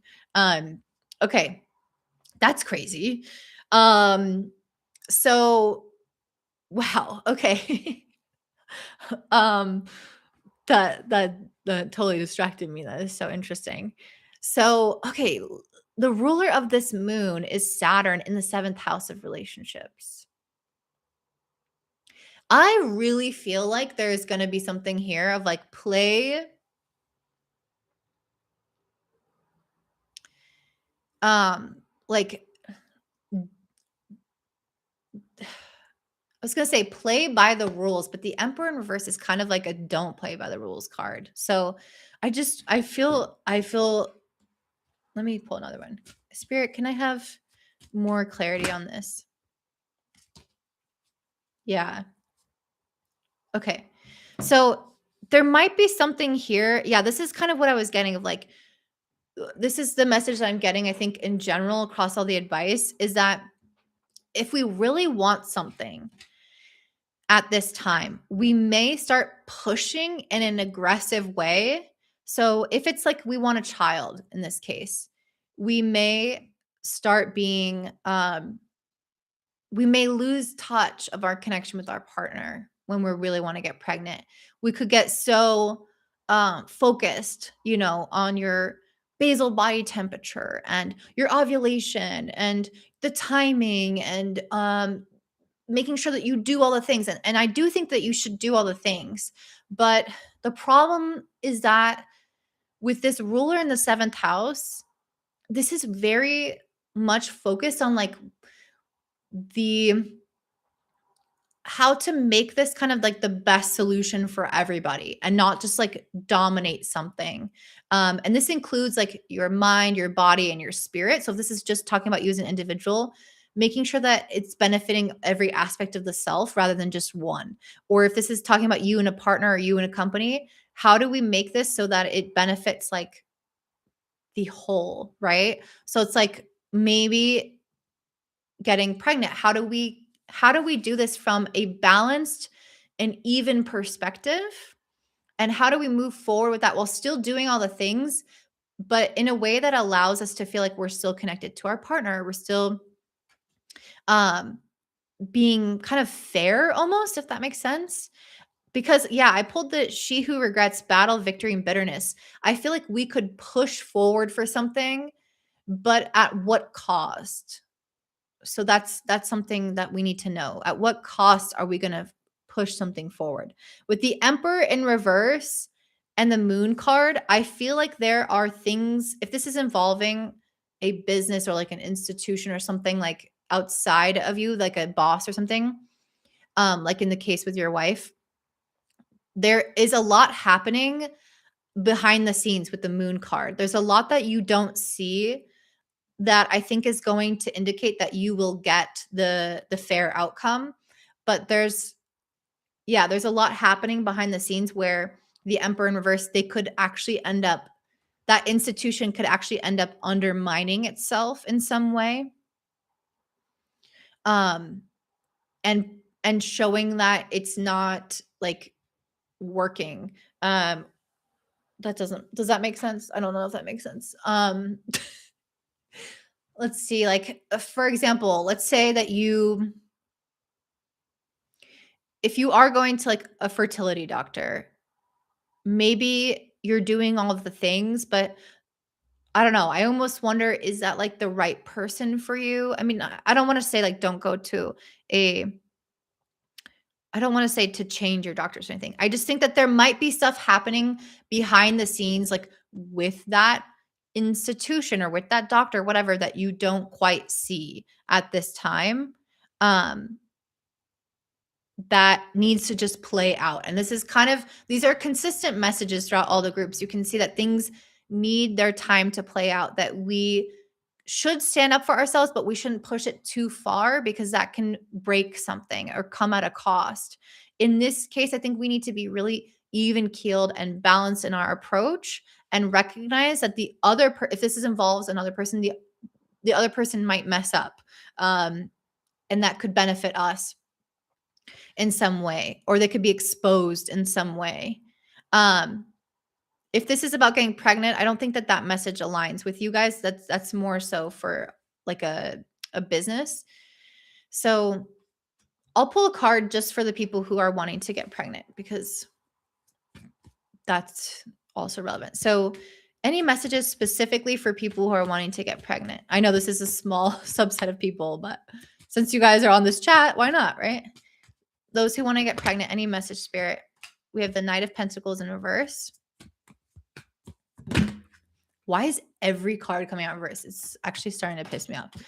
And the Five of Swords, which also keeps really coming out in a lot of these groups. Any other thing, Spirit? And the Queen of Swords in reverse. Guys, what's happening? Because whenever I flip through it, they are always upright. But then once they come out, they're in reverse. So I don't know. Okay, so the Knight of Pentacles in reverse, the Five of Swords, and the Queen of Swords in reverse. Okay. I do wonder if some of you guys who are on some kind of protocol to try to get pregnant, if you're having trouble with it, I do kind of wonder if there might be something about that advice that's like not working for you. I don't like to talk about medical stuff. I shouldn't be talking about this. I do practice a little bit of medical astrology, but it starts veering into legal territory. Consult your doctor. Maybe get a second opinion from a different doctor. And I'm just going to leave it at that. And I'm going to start talking about this because it's scaring me. Please don't sue me. Please don't take this as medical advice. Okay. Moving on. Anyone here? I also don't want to like fear monger. If you guys are trying to get pregnant, I'm not saying that you're not going to get pregnant or anything like that. I actually do think that you will. I almost feel like there's like little tweaks though right now that we could make, like a tweak in your doctor, a tweak in like maybe I'm going to see an acupuncturist, or maybe there's some other change that I can make in my lifestyle that makes a huge difference. So, okay, let's move on from that. Libra rising. Okay, yes, Libra rising. Your turn. We're at 151.23. Let me just write that down. 151.23. Okay. I'm also wanting to get pregnant within the next year. Oh my gosh, everyone's getting pregnant.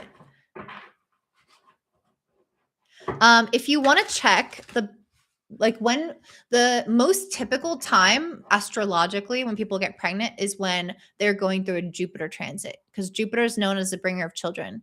So for those of you guys who want to look into your astrology, and kind of understand more about timing, Jupiter over your moon, Jupiter opposing your sun, lots of options, Jupiter on your midheaven, on your ascendant. Those are really common things, especially Jupiter conjunct your moon is super common to get pregnant, which happens once every 12 years. So obviously we get pregnant with lots of transits, not just that one. So keep that in mind. Okay, Libra rising. So this Capricorn new moon is in your 4th house and is trining Uranus in your 8th house. So the 4th house is obviously about family. So Spirit, excuse me, what is this Capricorn new moon about for my Libras?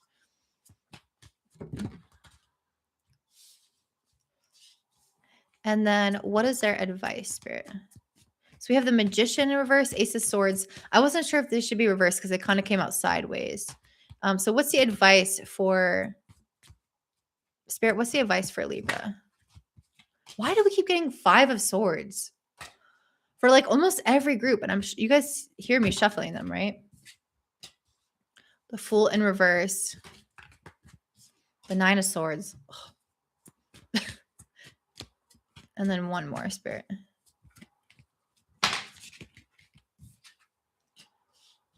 The King of Wands. Okay, there's some good cards. Finally. And then we have She Who Begins.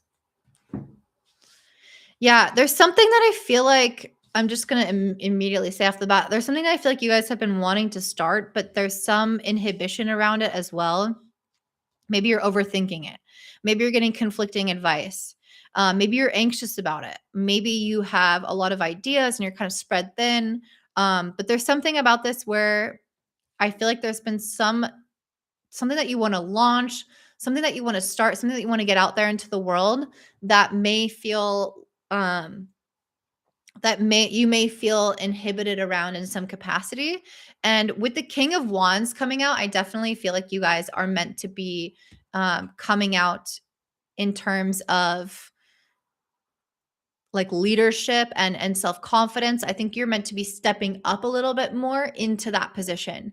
So with this new moon being in your fourth house, this to me is like the seat of the throne in the family. And that's kind of how I see this King of Wands. This is a person that looks like Elon Musk to me. Anyway, on some kind of like throne here.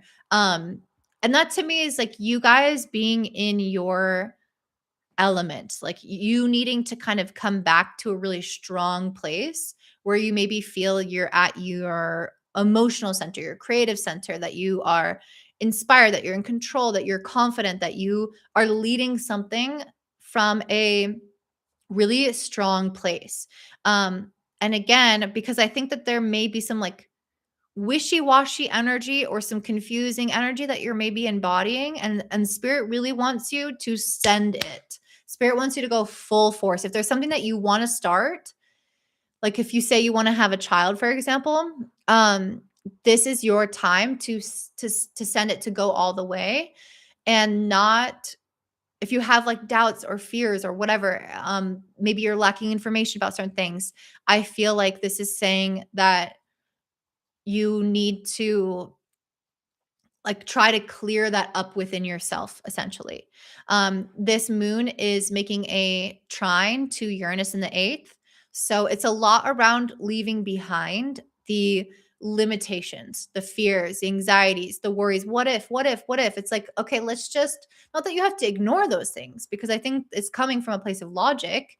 Right. So you can make a plan. You can look at those. Okay, if I got pregnant, if this went wrong, if I bought this house, if this went wrong, what would I do? Like, what are the potential outcomes? And then you really make sure that you are thoroughly informed so you can act from a place of confidence as a leader, that you would know what decisions to make in any given situation. So there's something here around like fully stepping up. This message is coming through like immediately. So there's something that feels almost urgent because of how immediate this message is coming through.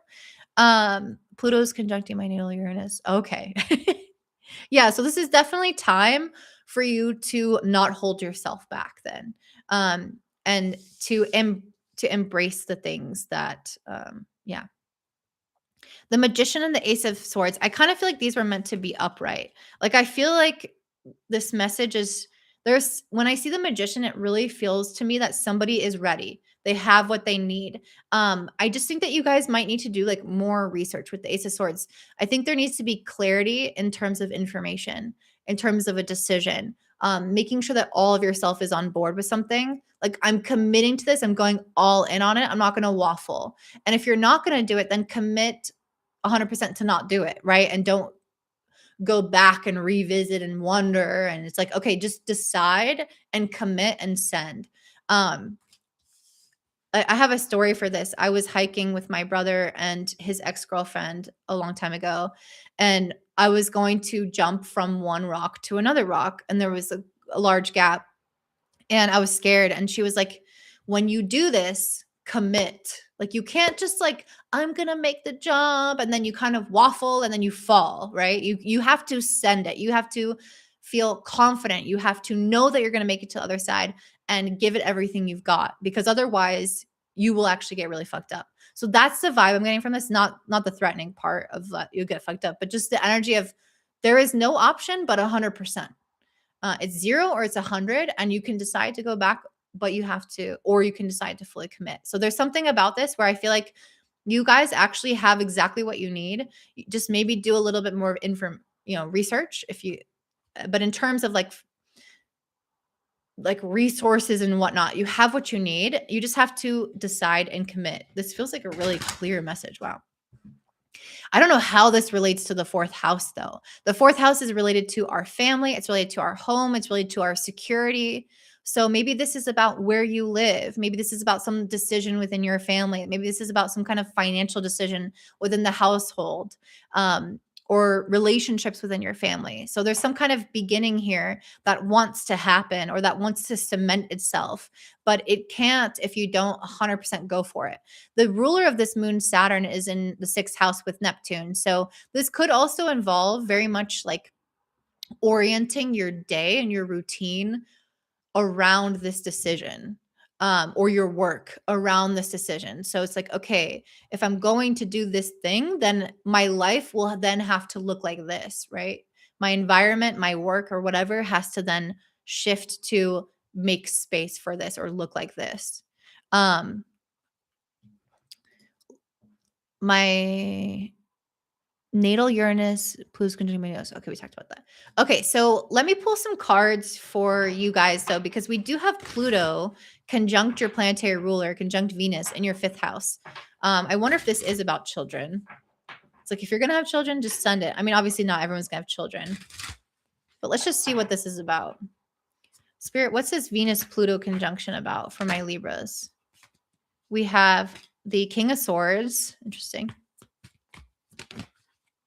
I feel like this is also being this King of Swords is like penetrative, right? Like it's somebody who has a plan. It's somebody who is direct. It's somebody who's honest, who is, I was gonna say bold. I'm not necessarily bold, but decisive. Like this is somebody who's not like, again, not waffling, not unclear. So there's something here around getting very clear on what you want. And I think that Venus Pluto is about like really every time we have a conjunction with Pluto, it allows us to dig into the shadows of something. So maybe you do need to dig into the fears, into the shadows and see like, why is there resistance? And then come out the other side as a King of Sword with this absolute clarity. I think that you, with the Chariot in reverse, you need to make sure that all of you is on board with this thing. And that if it involves someone else, that you're both on board as a couple or as a team or as a unit, if this involves multiple people. So something about this where you need to lead, you need to step up and be strong and honest and clear. And you need to make sure everyone's on board and you need to get rid of or like do your best to get rid of the fears, the doubts, the insecurities, the what ifs by doing your research and having backup plans and having a strong idea of how you will react depending on what scenario occurs. Okay, I'm glad it resonates. Yay. Okay, so that's your message, Libra. That also felt pretty straight to the point for you guys. Okay, so let's talk about Scorpio 20205. 202. Okay. So Scorpio rising. This Capricorn new moon is in your 3rd house. Do we have any Scorpio risings in the chat?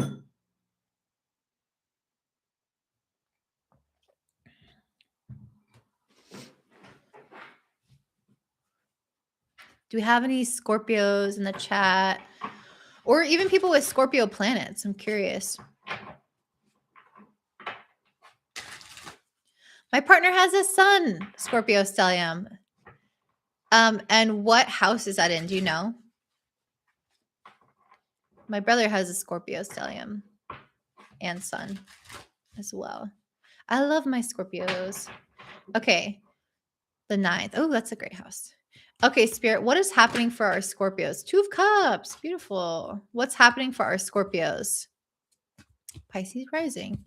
What's happening for our Scorpios, Spirit, with this Cap new moon? Okay, why are all the same cards coming out? All right, I'm putting these back and shuffling again.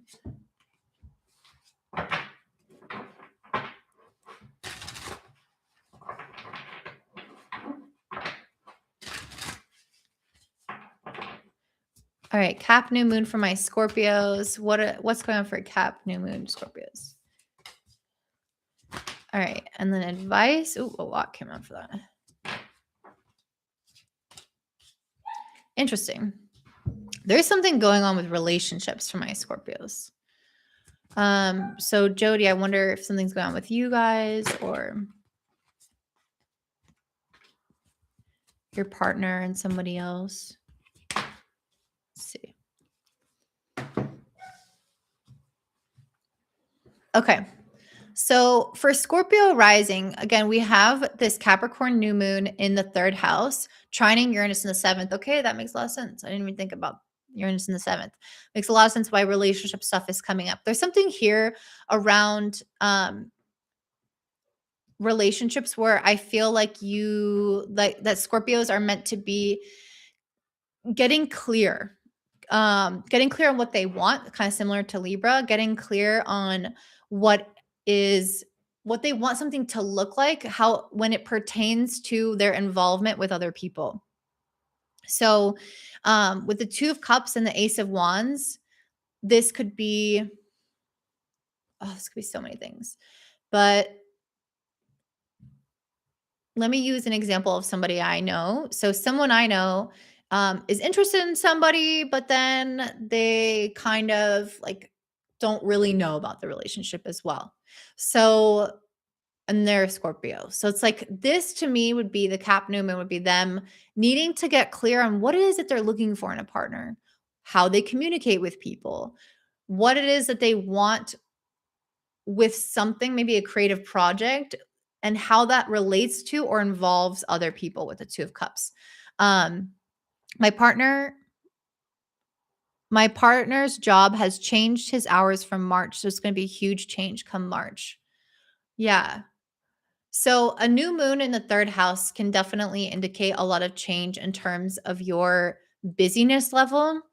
Is it slowing down or is it speeding up? I'm curious. The third house has a lot to do with like it's very similar to the sixth, and that it has a lot to do with kind of like our day-to-day life in certain respects. And the third house has a lot to do with our mental clarity within that day-to-day life and how we communicate and interact and socialize with people.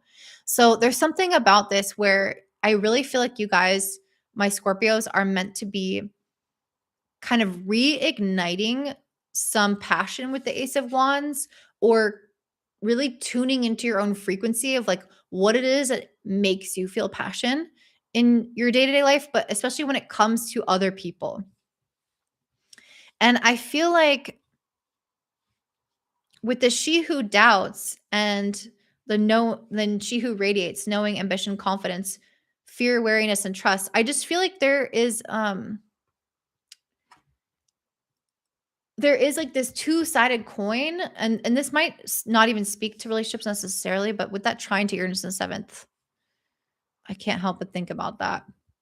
But this could also speak to like Scorpios needing to kind of come back into their passion in general with themselves, um, to kind of like get their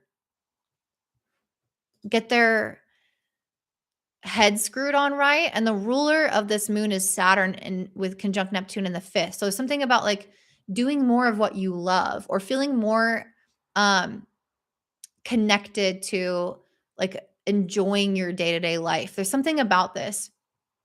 Not necessarily happy about the hours and days changing. It'd be good work-life balance.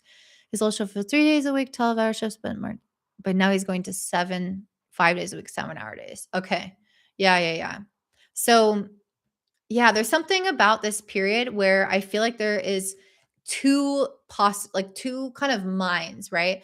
There's the part of the individual, the Scorpio, that might feel really confident right now, really knowing what they want, excited about something, inspired about something. And then there is this other part of these individuals that they may be going through periods of uncertainty or um having certain fears or having certain doubts. So, and this could be again related to a relationship. Maybe you're kind of like, maybe Scorpios are going back and forth about someone or something in their life, or maybe they have something that they're doing that they feel good about sometimes and then bad about sometimes. I'm seeing this like, it's kind of similar to Libra, a little bit of this two-sided energy.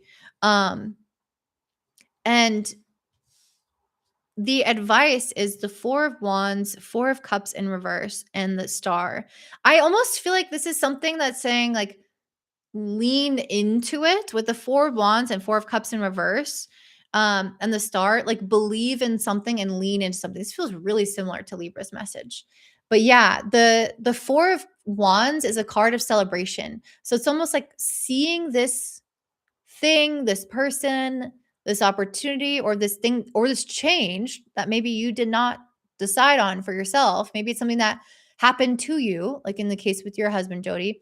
Maybe there's something that happened to you. Maybe you randomly met somebody that you didn't anticipate.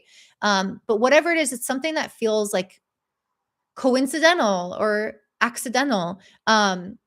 And it's like, can we celebrate what this is bringing into our lives instead of focusing on what we're losing? The Four of Cups in reverse is like, I don't want that. It can be kind of dismissive. Oh my God, my stomach's growling. I haven't eaten today. It's like 4 o'clock. So yeah, there's something about this where it's like, let's have hope and let's be optimistic.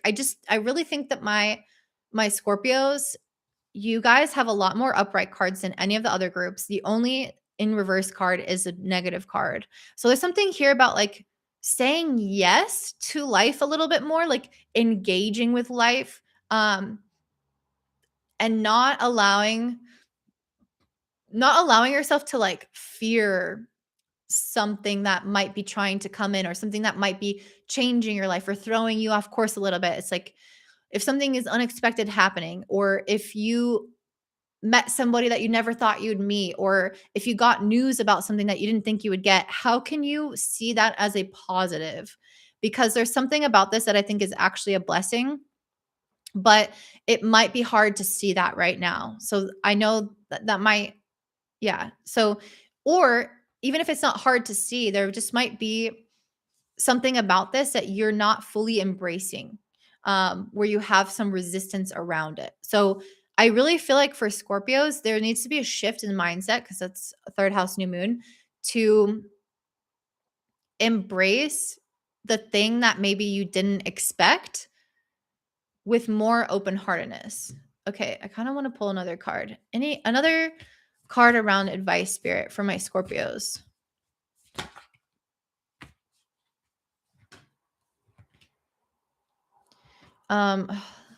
That's too many. I just want one, spirit. One card for Scorpios. Yeah, I feel the same. What do you mean, Jody? Okay, none of these. I'm going to try a different deck. What do you mean you feel the same way? A blessing in disguise. Yeah, I know. And I don't know. I think that we literally don't know why it's happening. Like what they and I think that's like the biggest message, is that there's long-term plans at play with the universe right now that we can't quite grasp. So Scythe. Okay, let's see.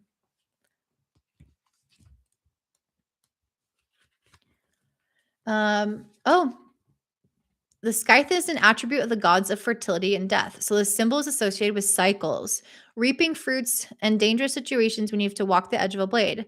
A scythe is a sharp object. It works quickly and inflicts swift strikes with irreversible consequences. You have to be very careful with questions where this card falls. In most cases, this card cuts off or reduces something. For example, it could be the cessation of a relationship with a friend or employer, salary cuts, or unexpected, unpleasant expenses. So, yeah, I don't know. I think that like this card can often speak of something that feels initially negative and unexpected, but I think it's speaking to the fact, or my message is speaking to the fact, that there is something that will be gained by doing it this way, or by having this experience happen. So if something negative has happened, you are still gaining something from this. I don't, yeah. I feel like this is saying embrace the situation and the cards that you've been dealt for my Scorpios, because again, I really, really think that there is a lot to be gained from this. Um, Even if it means that some things are leaving your life, or maybe you gain something from them leaving. Or maybe someone new is joining that you didn't expect. And again, maybe you gain something from that. It feels shitty at first, but when one door shuts, another opens. Exactly. I know, like, for example, my brother's a Scorpio and he broke his leg. So there's something about that that's obviously really negative. Like breaking your leg is horrible, and it's been very mentally challenging to slow down. But I have been telling him, I really feel like there's something that you're going to gain from this. Like, I think it's going to change his career trajectory in his life. And it's slowing him down enough for him to figure that out. But it's like you have to experience these major detours in life or these things shifting or changing in order for you to see that you wouldn't, in order for you to see a path that you wouldn't have seen. So it could be possible that that's the case, or that there's just a need to accept something about this path because there's actually something really great on the existing one that has been like changed in some way. Okay, I hope that makes sense. But okay, let's move on to Sagittarius 21433.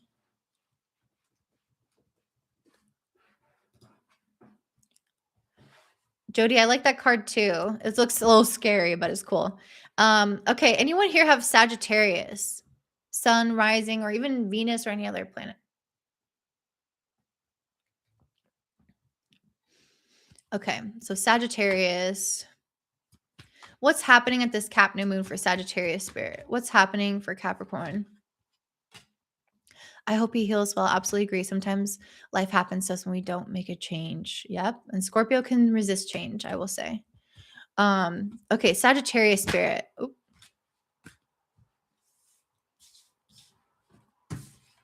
Again with all these reversals. The amount of reversals is like, I hate it. Okay.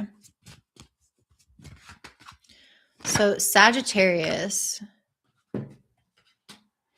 for you guys, my sister's a Sag sun. Okay, great. So you can speak maybe to her experience a little bit. So for Sag, this new moon is happening. This Capricorn new moon is happening in your second house, and it's trining Uranus in the sixth. So second house, sixth house, and then the ruler of the moon is Saturn, which is in your fourth, conjunct Neptune. So this is definitely pointing towards money, work, security. This is very like material resource oriented. So there is some kind of new beginning that's trying to happen in that regard. I think kind of what we've seen okay, never mind. I'm not going to have that thought or go down that thought. Okay. So we have the Ace of Cups in reverse. The is this page or the Knight of Swords? The Knight of Swords in reverse. And then oh wait, no, that's a page because it's not on a horse. And the Tower in reverse. So many reversals.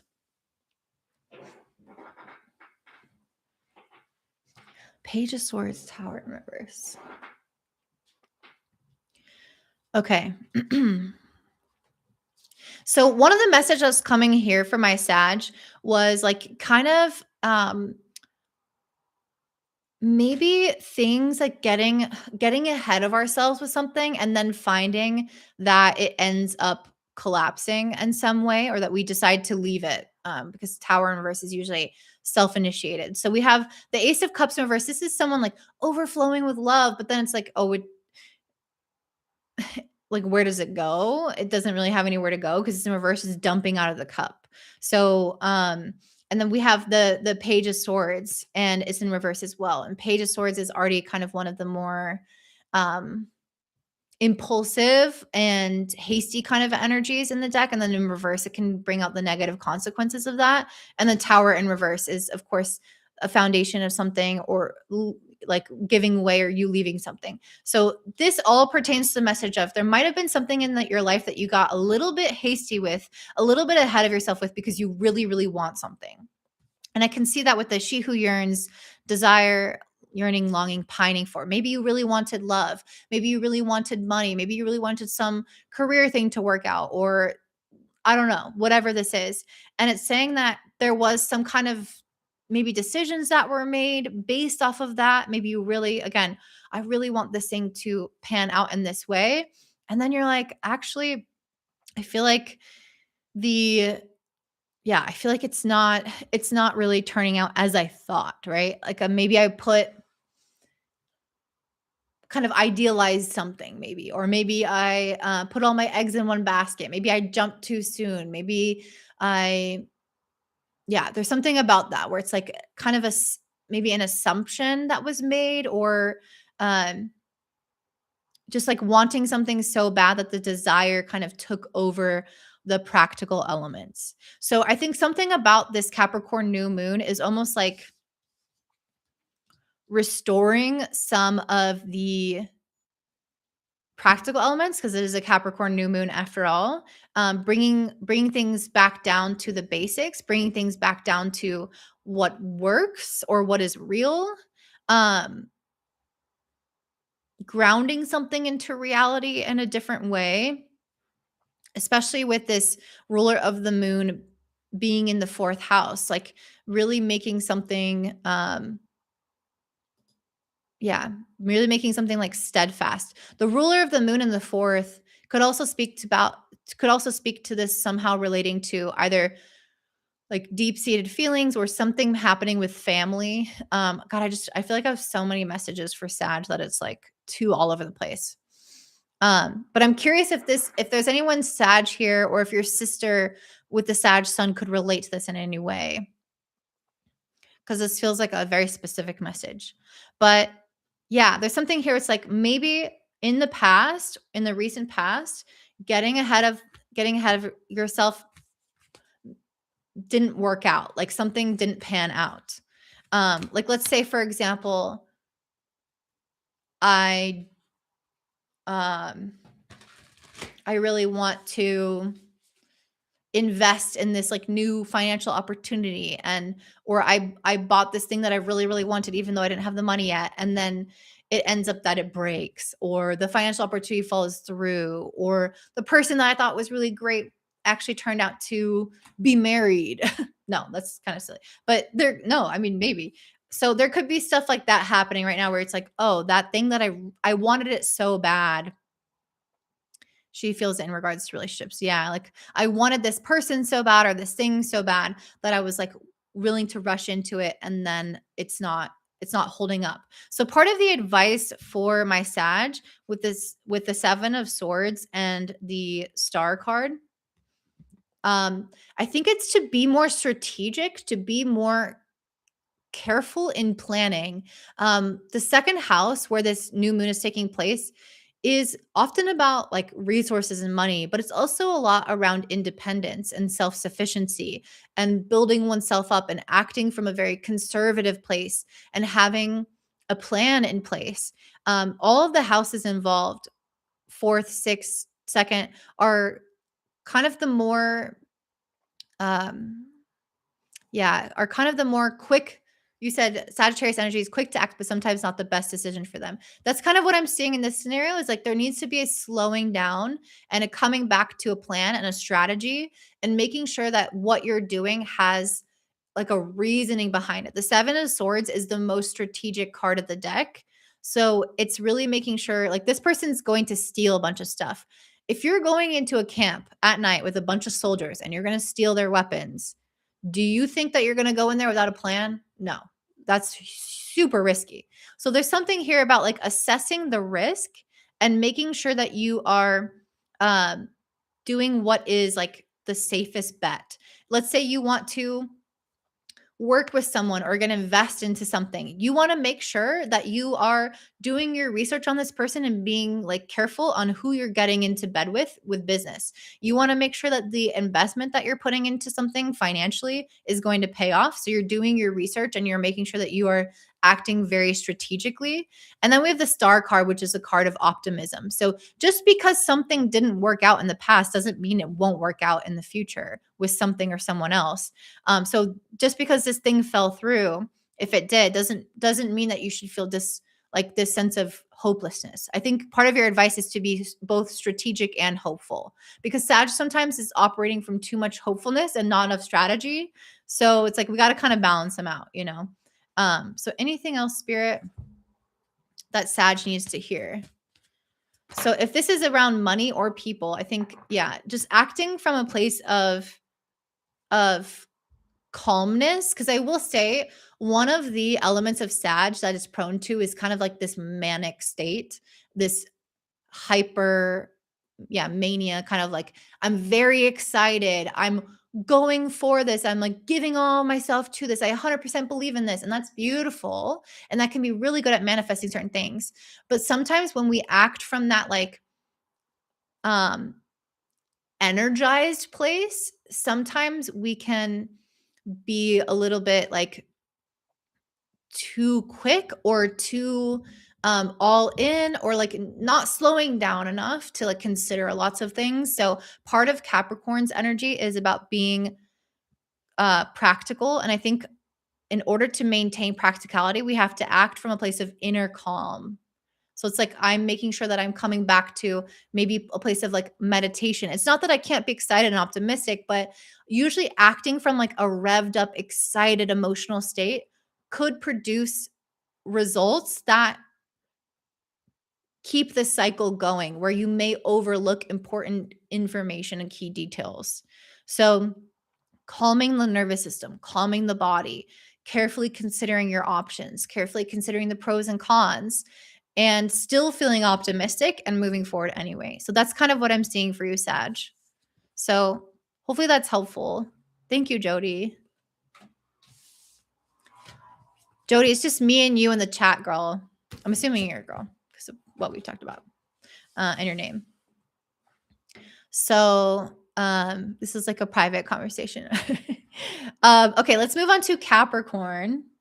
Do we have any Capricorns in the chat? Capricorn rising, Capricorn sun. This is your new moon after all. I'm pretty sure that these lives might cut out after 3 hours. So I think I read that somewhere. I'm a Cap ascendant. Okay, yay. It's so true. Sagittarius energy has amazing manifesting. Yeah, they're incredible manifestors because that optimism is infectious. Okay, Capricorn ascendant, unschooly. All right, so time is 1:25:55 or 2:25:58.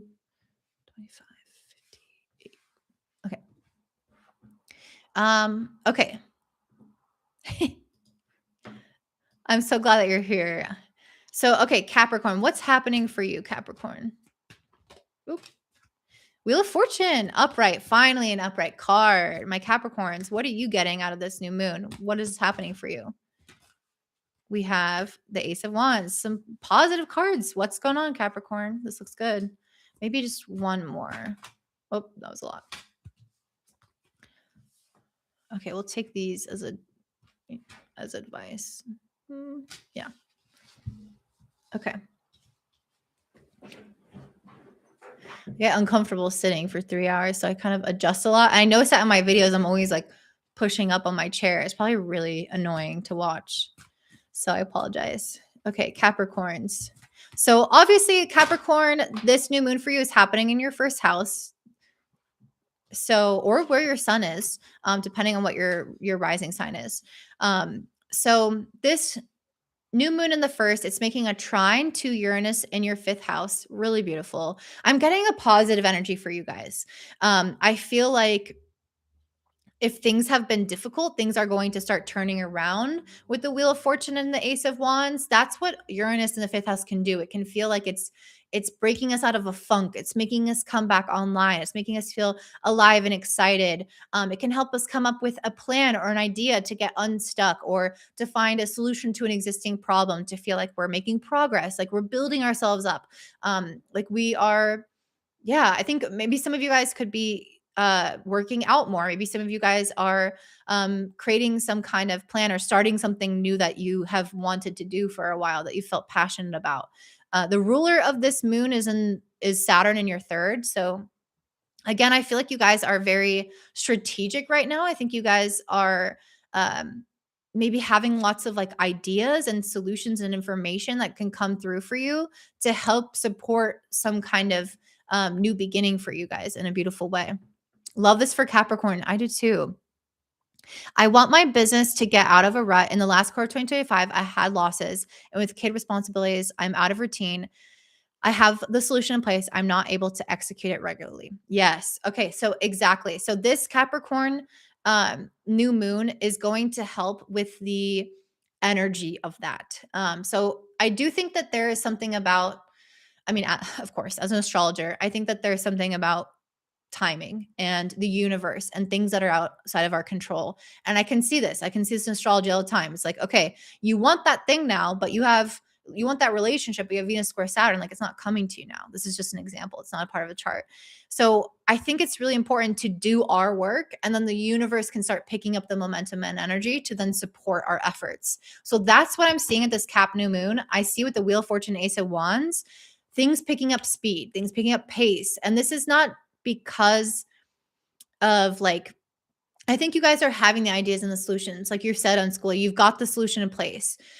So now I think the universe is going to start aligning better in order for you to be able to execute this thing. So it might not happen immediately, but generally, I do think that there is going to be something that can click into place to help things feel like they are progressing at a more rapid rate. I mean, we have Mars on a part of this new moon, helping accelerate things. We have that trine to Uranus, removing the blockages of things. So I see the passion, I see the inspiration, I see the ideas, and I think that things will naturally accumulate. So if this is like, this is consistency accumulating the efforts. Again, it might take some time, but I think if you keep at what you're doing, things will start to get easier. Things will start to move faster. The rewards and the efforts will accumulate over time. So that's really a very clear message. We have She Who Remains, powerful devotion, true earth. Exactly. So remaining where you are, staying connected to exactly what you're doing, even if you don't see immediate results, I promise you things are going to start speeding up. They really, really will. So I think it's important right now to not give up, to show up consistently, and you will start to see things pay off. Again, this might be like a few weeks. It might be like once we start getting into Saturn moving into Aries. I think especially when we see that in February. It's about timing. I know the things I need to do, but I keep getting exhausted with other responsibilities. I see the blocks also moving out on its own. Yes, it's totally about consistency. Absolutely. Yeah. And it can be hard to be consistent when you feel like there are these blocks and things getting in the way and things keep tripping you up. But it's like, let's say, it's just like get up the next day and try again. Every day is a new day. Every day was an opportunity to try again, try again, try again. Even if that previous day didn't work at all. It's a reset in the new day. And so that's really what I want my Capricorns to know, is that every day is a new day, and to almost like block it off from what has previously happened so that you don't get worried about the issues, right? Like they are going to clear up. We have She Who Surrenders, chains, bondage, and release. Yes, this is what I'm seeing. I really feel like you guys are going to be released from the chains or the bondage of whatever is keeping you stuck in place. So I think you're going to have some kind of solution, or some kind of movement, or we're releasing you from a stuck energy very soon. That's really what I'm seeing. If you're trying to lose weight, if you're trying to build your business, if you're trying to find a relationship or build finances, again, I really feel like if you keep showing up for the like the daily tasks or whatever it is that moves that needle forward, it's going to make a difference. And usually Capricorns are really good at knowing what moves the needle forward. Maybe not the rising, but definitely the sun. Okay, so your advice, we have the Four of Pentacles, we have the Strength in reverse, we have the Two of Cups, and we have the Queen of Cups in reverse. Okay, so I'm going to take these as like two separate things. We also have Venus and Pluto in your second house. So one of the things that might worry you guys right now is money. Money might be on your mind. It could also be relationships. Oh, that's probably why I separated these two things, because one is about money, one is about relationships. So yeah, you guys might be worried about either a relationship or money. This deacon is ruled by the Four of Pentacles. Thanks, Chad. Very helpful. Okay. So your advice. This is interesting advice. I really think things are going to get moving for you. But your advice is a lot about like holding back. So it's kind of contradictory. So I stand by what I said in terms of showing up consistently. But if there is some kind of like big risk or this like big jump or this big push forward that you want to do, I really feel like that's not the advice here. This is a Capricorn new moon. After all, Capricorn is about slow and steady progress. Saturn is a planet that wants to move forward steadily. I do think things will naturally become less inhibited and they will accelerate on their own. But I think if you try to push it, if you really try to push it every day, like it's really about the little things each day, but if you try to do too much in one day and make a lot of progress all at once, I do think that you are going to have a negative outcome in terms of like health or well-being and everything. The 4 of Pentacles and the Strength in reverse to me is really saying that this is kind of about conservative action. So this is like, instead of trying to, if you're worried about money, instead of trying to be super drastic and cut down your expenses to nothing and save all your money, it's like you're not actually going to be able to sustain that. This is going to require too much strength, too much willpower that is going to overwhelm you.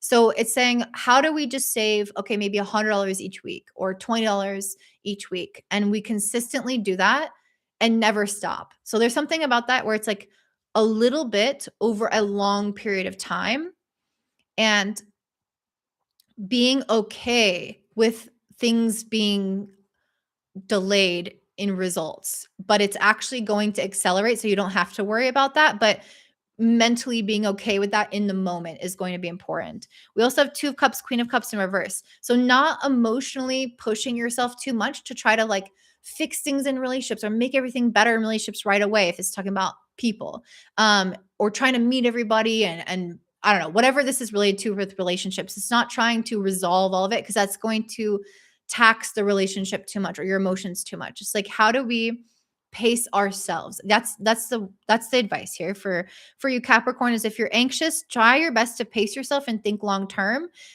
Even if you have things that are immediately calling your attention, like I'm stressed about that bill, I'm stressed about this fight or whatever, or being alone or whatever. It's like if you try to, if you take consistent action, you will get to your desired outcome sooner than if you try to push really hard all at once. This is like the tortoise and the hare type of situation. And you're going to find that there is less resistance from the universe, especially as we move further into 2026. So that's what I see for you, Capricorn. That feels quite clear. You guys got the most positive message out of everybody. I feel like it's been kind of some weird messages today. It's a weird moon, I think, a little bit. Okay, so let's move on to Aquarius. Does anyone here have Aquarius? So 2, 36, 50. 2, 30.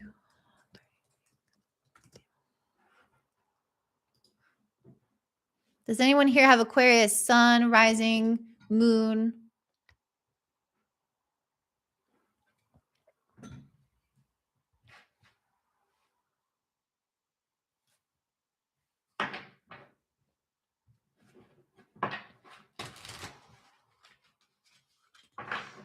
No one?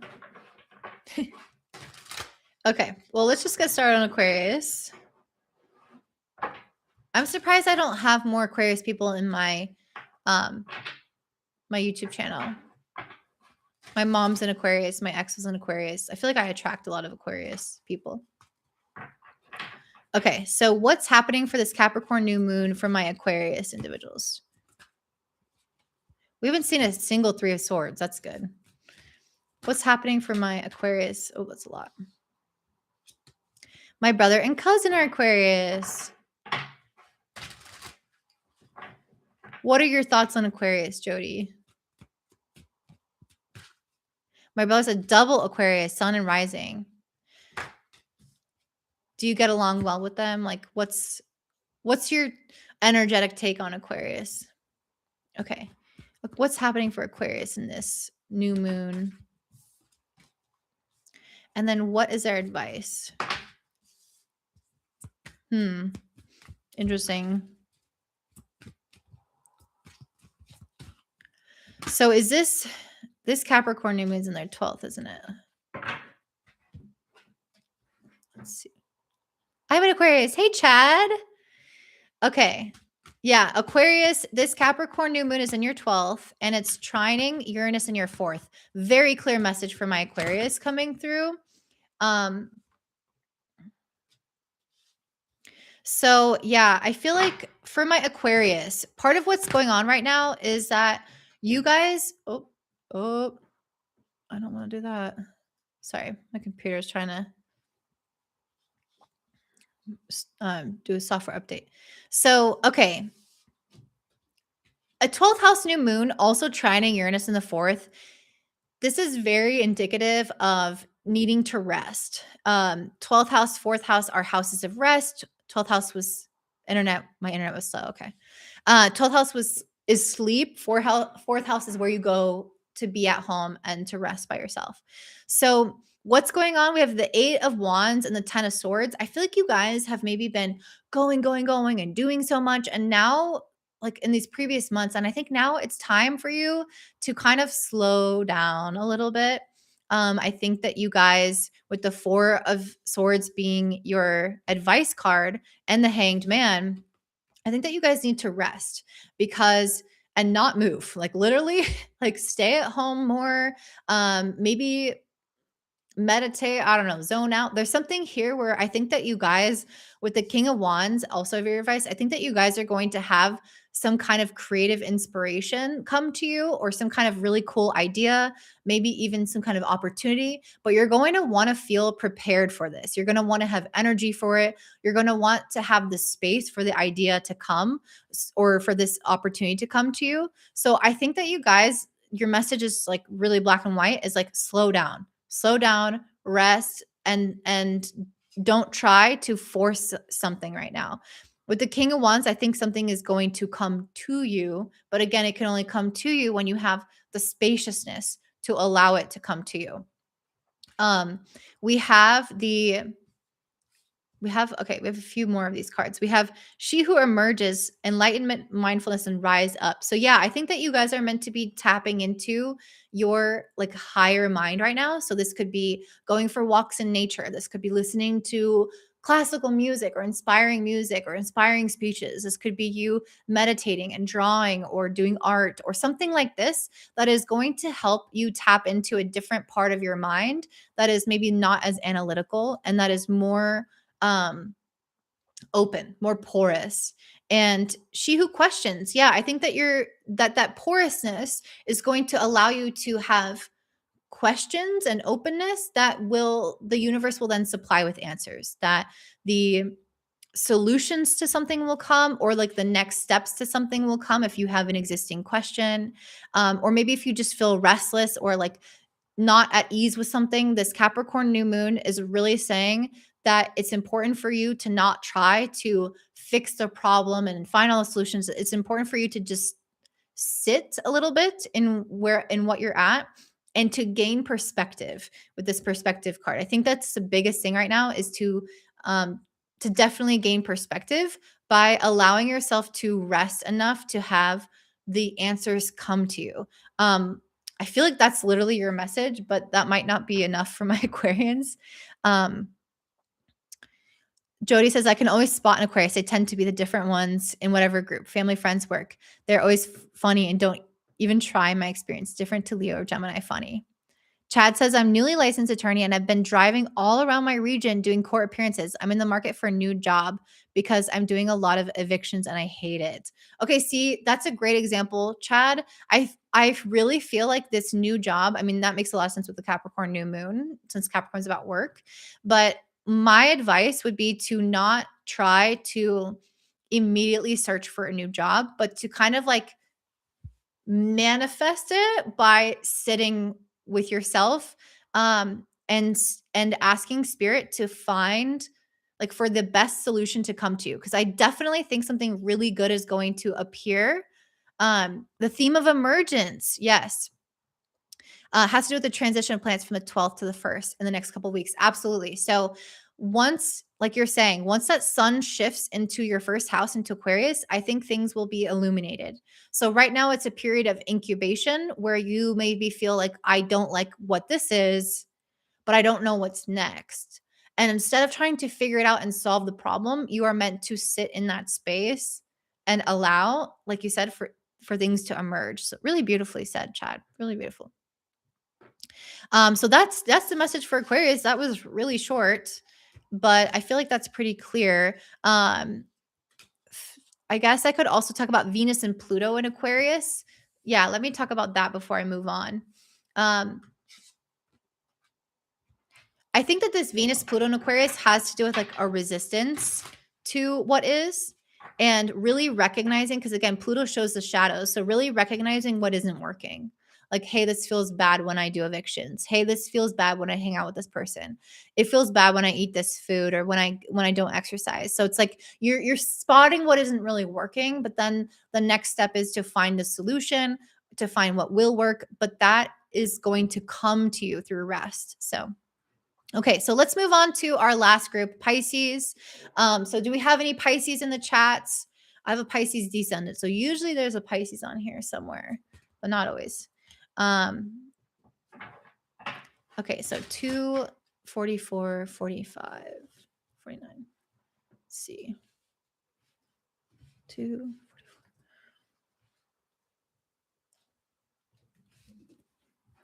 Okay. So Pisces. This Capricorn new moon for you guys is happening in your 11th house, and it's trining Uranus in your 3rd.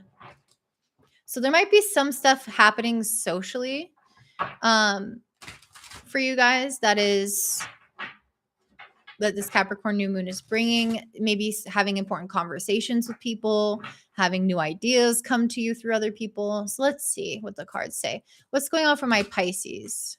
Oop, that was very clear. Very direct. And then what is going on for their advice for my Pisces spirit? Advice for my Pisces spirit. It's weird to get like negative cards in the advice section. It's like, what? One more card, spirit. Just one more. Like they get negative and then they end positive. So it's almost like this is happening and then it moves to this. Okay. So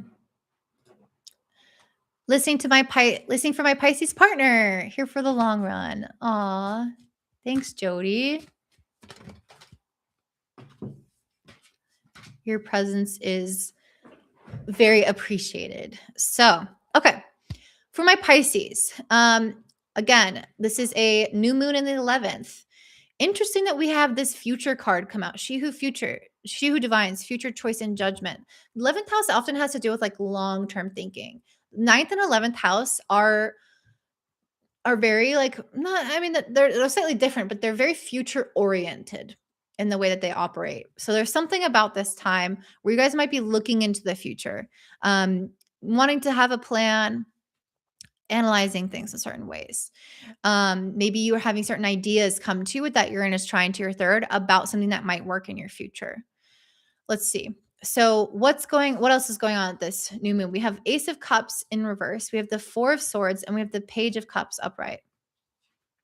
So Ace of Cups in reverse, 4 of Swords. There might have been things in your past, maybe relationships that didn't work, or friendships that failed, or opportunities that were lost to you that you were disappointed about, like things that had likely already have happened. People leaving your life, things happening that, again, I was like, I'm excited about this, I'm emotionally invested in this, and then it doesn't work out. Often relationships with the Ace of Cups, not always. And then the 4 of Swords is like, okay, now I need to recover. I need to rest. I need to like really analyze my life, because now I have to come to terms with maybe what has already happened. So for example, I had a client who previously went through a breakup, and then maybe she was going out and using this time to find herself. And then we have the Page of Cups. So it's like, okay, now that that's happened, we're in a phase of the kind of like coming back online. So, or thinking about that in the future, like thinking about in the future of like what you would want again. Yeah, I almost see like, okay, once your heart is broken by a relationship and it's like starting to come back to life, starting to come back into your own, and like, and thinking about relationships again. That's the vibe I'm getting from this. Like someone's heart thawing, like after healing for a while, or starting to think about that again and what that would look like in your future. And this doesn't just have to be about relationships, it could be about anything, but I'm going to say relationships because of the 11th house being about friendships and community where this new moon is taking place. Like people have disappointed me. I thought this relationship would work with this friend and it didn't. And then now I'm like, okay, how do I come back to myself? How do I find that kind of like feeling of lightness and playfulness again in relationships? Like once you've been hurt, once you've had to recover, it's like how do you get that spark back in a way? That's kind of what I'm seeing here with some of this. Or maybe I've tried to do something in the past and I failed at it, or it never got off the ground. The opportunity never really took flight. And then with the Four of Swords, then I felt like I had to have a space of doing none of that and not trying to do it anymore. And now it's like, okay, it's starting to come back online. I'm starting to gain interest in this thing again. I'm starting to dabble in this hobby or this friendship or whatever this thing is again. So there's something about that where it's like, yeah, I think that's clear. And it's like looking at the future of like, how will this work in my life? That's kind of what this Capricorn new moon is about, is getting that spark back. Think about how this thing will work again for you after trying it before. And yeah, I can see your advice. We have the world in reverse. This is like something that didn't come to fruition. The world upright is a card of success and completion. In reverse, it's saying that it didn't come to completion. It didn't succeed. And you might have felt with the Five Pentacles alone. You might have felt a lack, left out in the cold, like some element here of things being disappointing, like gaining the negative consequences of something not working out. And then the Five of Swords, I can see some internal incongruency or like fighting, maybe like this internal battle of like, now that I've been disappointed and I feel defeated by this thing, it's like kind of this inner fight of like, do I want it? Do I not want it? Like, where does that leave me mentally after that? I'm like, not all of me is on the same page. So I see all of that taking place. And then it ends with the Ace of Swords, which is your final piece of advice. So this is kind of like showing the story, and it ends with the Ace of Swords, and it represents having clarity, having a plan, having a decision that you're making. So this is to me like getting clear in your heart and mind around the new beginning of something that has previously not worked out or that failed in some way that you have had to recover from, have had to rebuild. And now you're thinking about the future of like, well, what if I do that thing again? What if I re-involve myself in that friend? Or what if I try to make friends again? What if I try to, I don't know, let's say this, it's something that you're emotionally invested in. Like, let's say that you tried to date somebody and it didn't work. It's like, how do I put myself out there again? It's stuff like that where it's like coming back online after a period of rest. And the Ace of Swords to me is saying, like, your advice is saying to have some kind of, um, yeah, like to invest in like this plan or strategy. And I think that really has to do with Uranus in the third of like, okay, this didn't work before. Why didn't it work? Let's problem solve this. Let's sit and actually like detail what didn't work about this thing before, and let's come up with creative solutions or ideas or things to implement to make it really get off the ground this time, to make it succeed this time, to make it come to full completion this time. So yeah, I feel like that's your message. You have Venus and Pluto in your 12th, so there could be some subconscious um messaging and fears that does happen that could influence you at this time. So we just want to make sure that we don't allow those fears to crowd in from again the past events that have happened. We have to stay focused on like the solutions or why it didn't work and how to overcome it, what the positive thing that we want in our future is. Like there's a strong focus here on cultivating like a really discerning mind, because it could have been that you could have been involved in something that wasn't quite right. And so now we have to be, again, kind of discerning around how to make it right this time. And that Venus Pluto can be helpful for that if we don't let it kind of get in our head. So yeah, that's the messages I have for you, Pisces. Do we have any last questions for Pisces or comments around that? Does this relate to your partner, Jody? Is this relevant for them at all?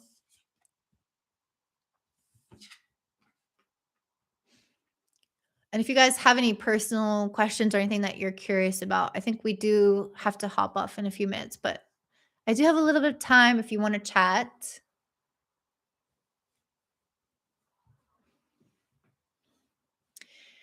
I have a Pisces descendant, so I don't know, maybe this relates to like my relationship life as well.